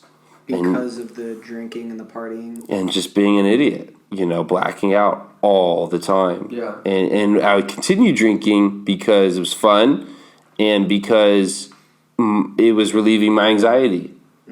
And I knew if I was hungover, my anxiety was going to be a 9 out of 10. Yeah. So we're going to beat that. Just kept going. Man, we're just going to drink it away. And you would drink, when the pandemic started, you drink from 8 in the morning till you blacked out sometime at night, and you'd wake up and do it all over again. Yeah. What was your tolerance like?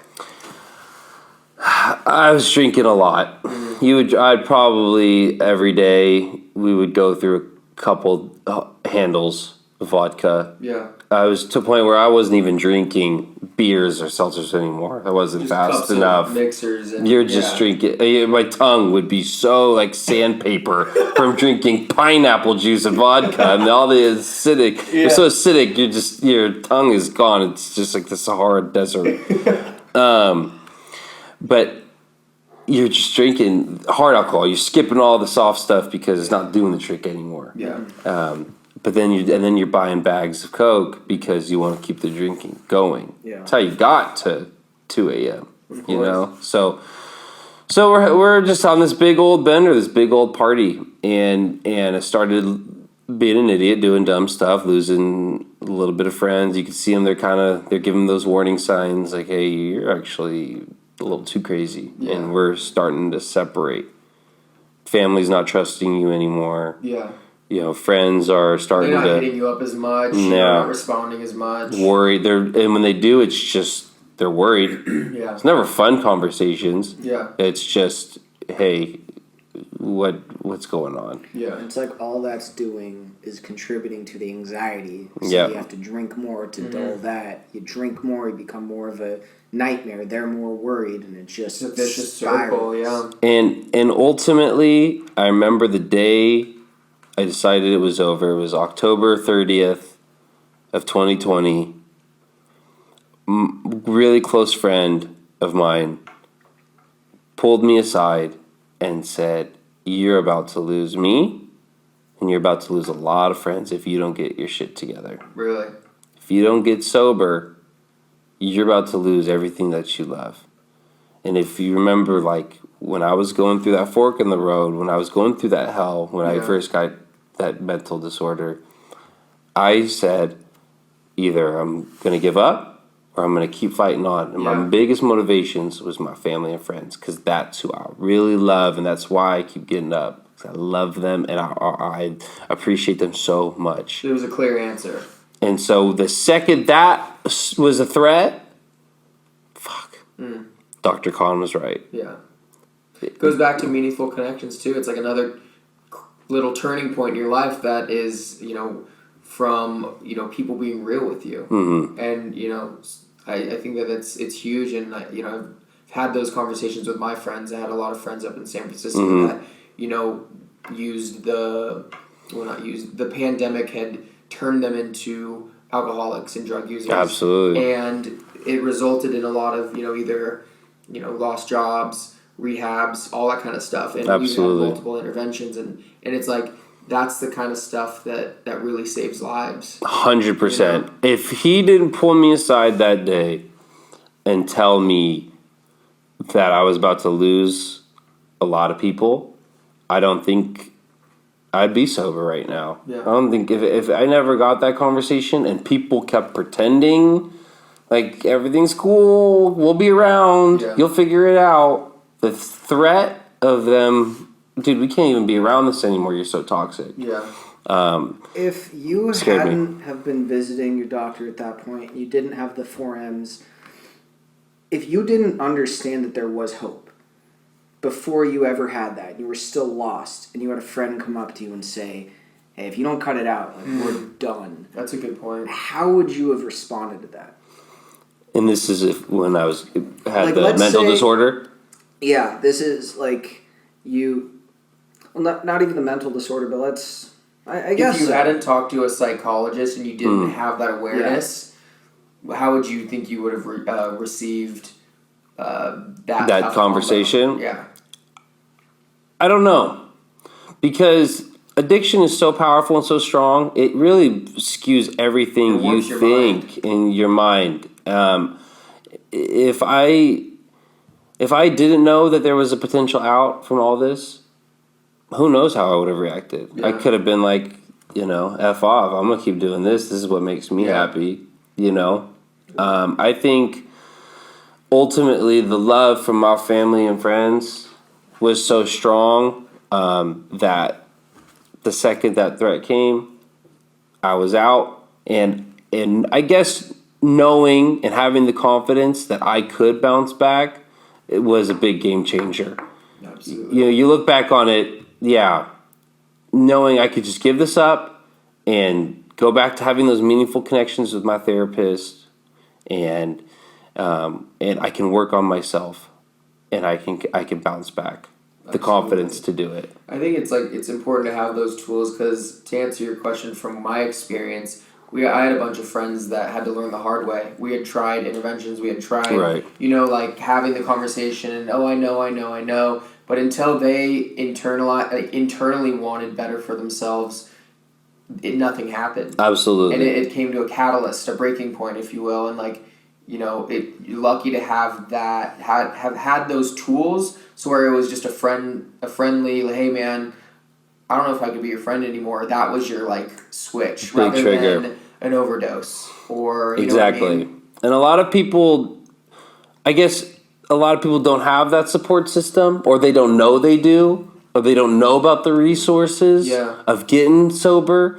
When you get sober from alcohol, depending on how bad your addiction is, you could die from withdrawals. And a lot of people do not know that. Benzos and alcohol are the two most addicting drugs, and ones that from withdrawals can kill you. So a lot of people don't know about the resources, going to hospitals, going to a detox program, rehabs.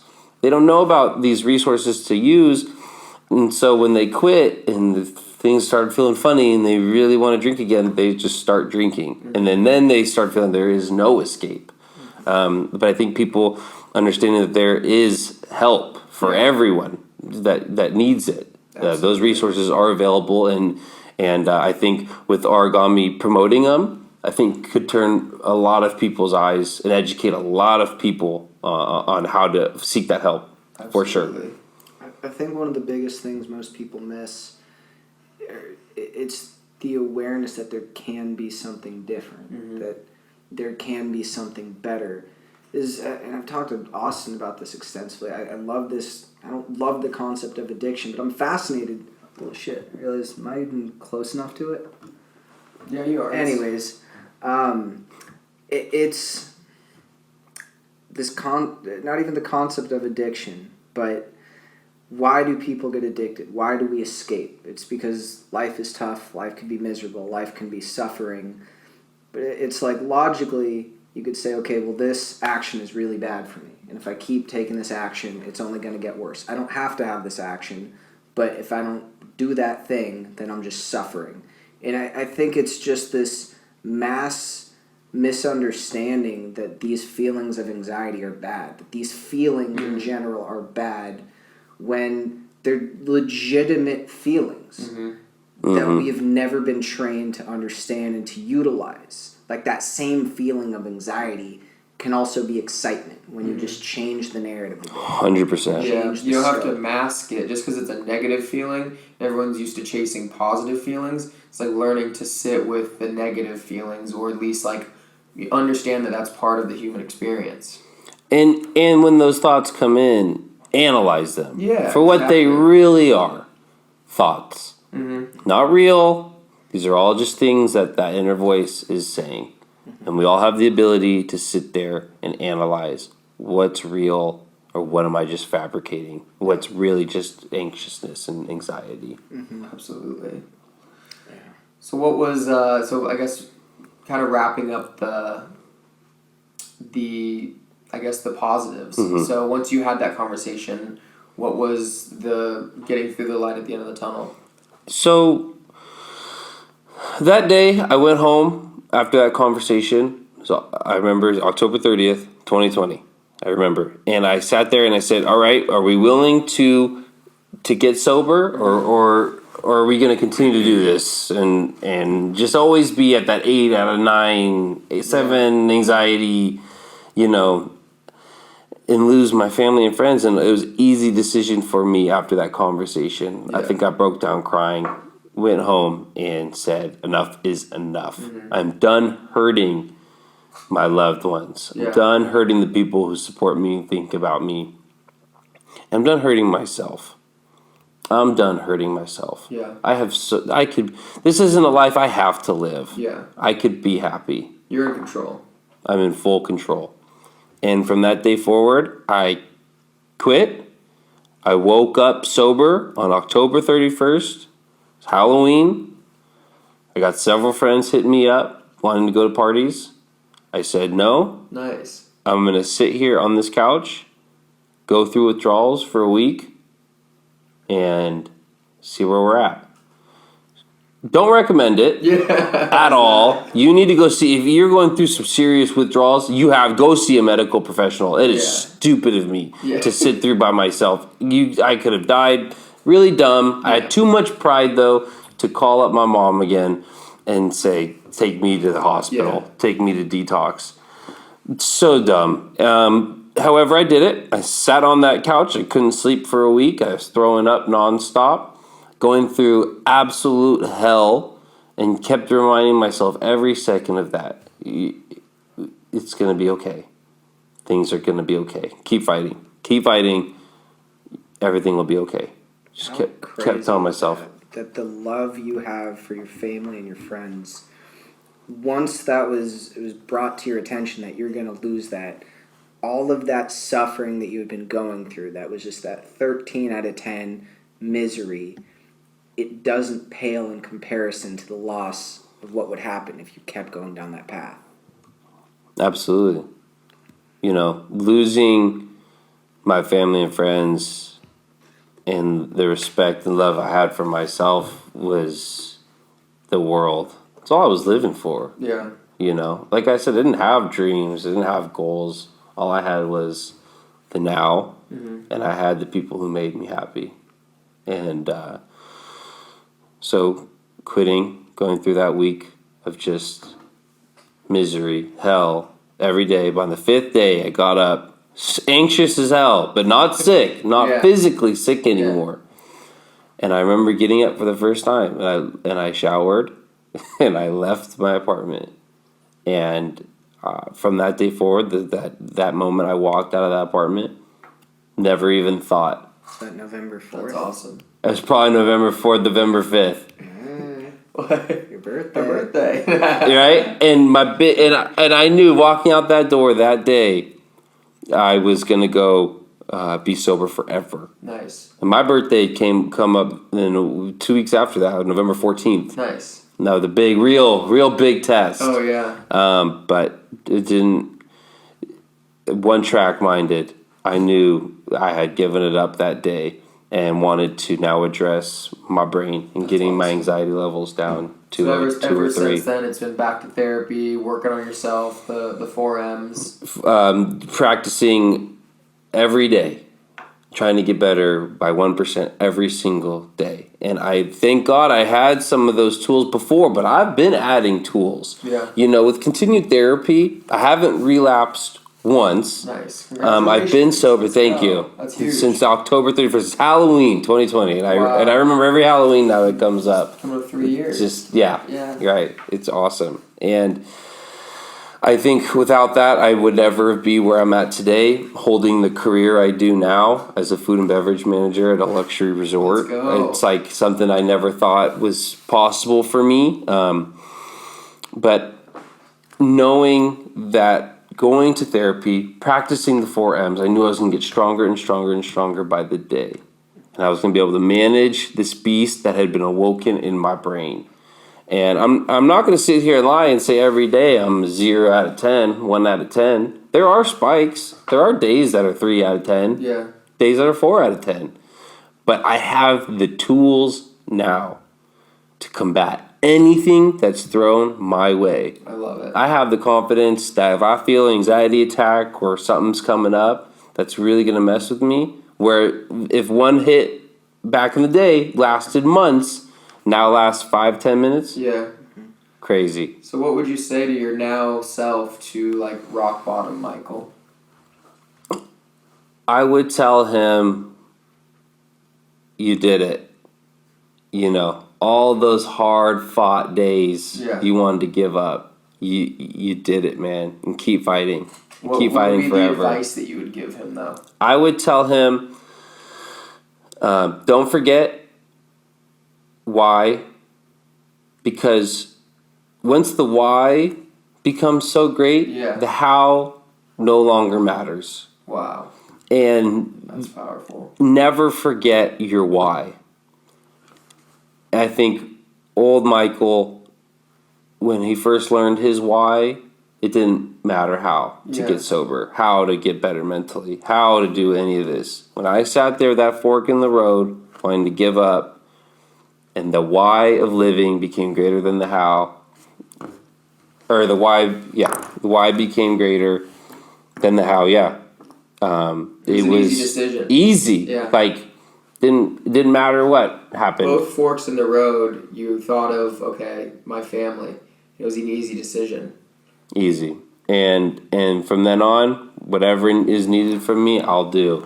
Now, it's taken a long time to get here. It's only been 2 years, 2.5 years, but feels like it's been decades. Mm-hmm. It's the longest 2.5 years of my life. Oh my gosh, yeah. 2.5 sober years. Long, hard days, but there's more beautiful days than there's not. And that's why I know it's worth it. What would you say, or what would you do to help somebody who, let's say they're in your shoes when you're at the 13 out of 10, when they're just getting exposed to the 4 M's and that there is a path? What if they don't have the family, the friends? Like, what if they don't have the same why? How do you help somebody move forward if they don't have that same, anchor that you do?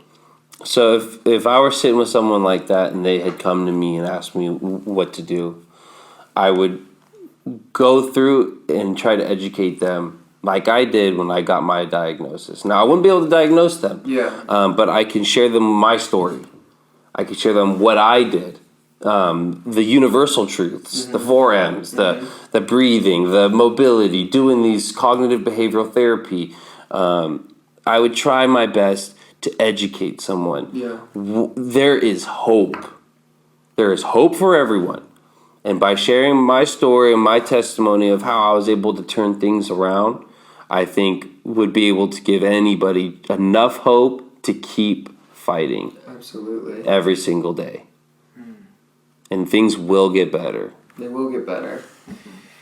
I mean, this has been incredible, dude. I mean, it's been a true...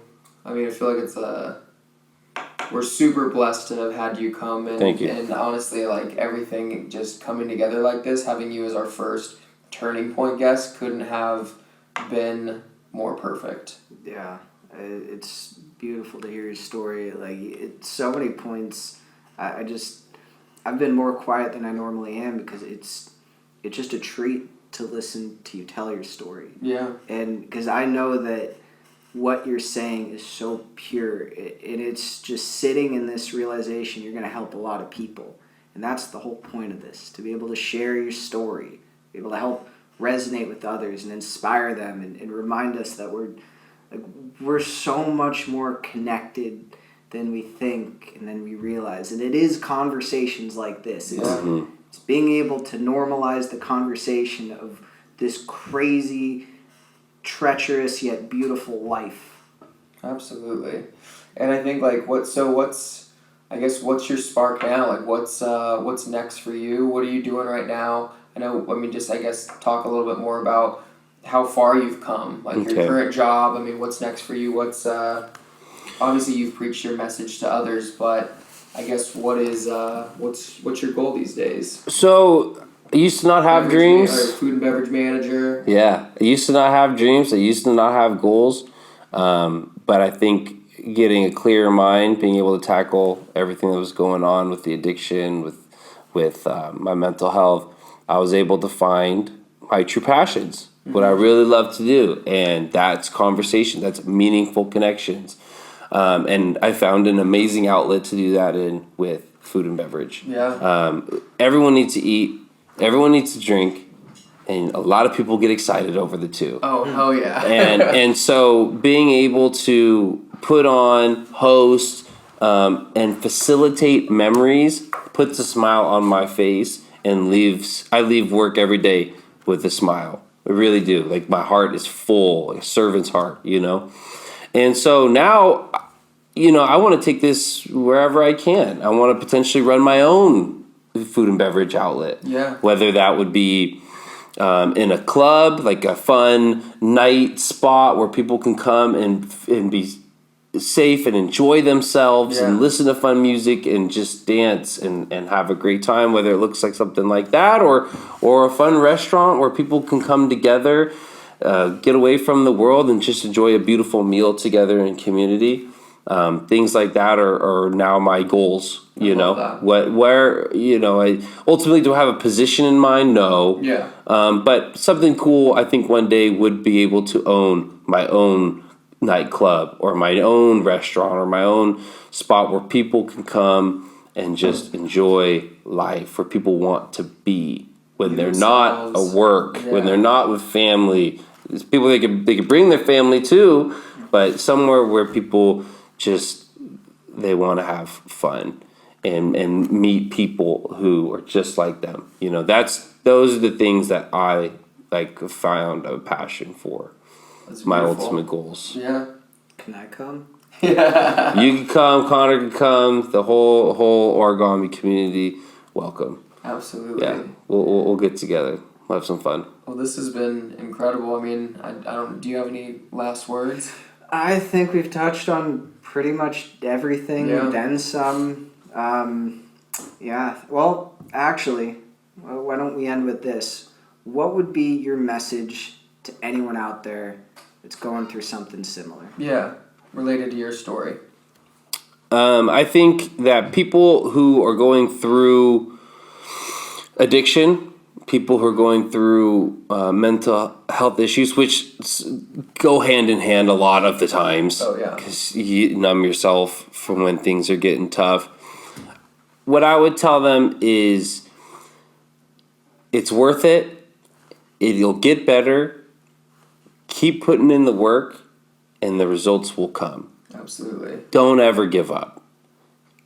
Talk to people. Communicate what's going on in your mind, and you'd be surprised on how many people will accept you, are willing to support you, and are also going through the same exact thing. Absolutely. So communicate, educate, and keep spreading love. You'll get there. Love it. You'll get there. Beautiful. Michael, it's been incredible. Yeah, let's do it and clap. 1, 2, 3. Good enough. That was a little off.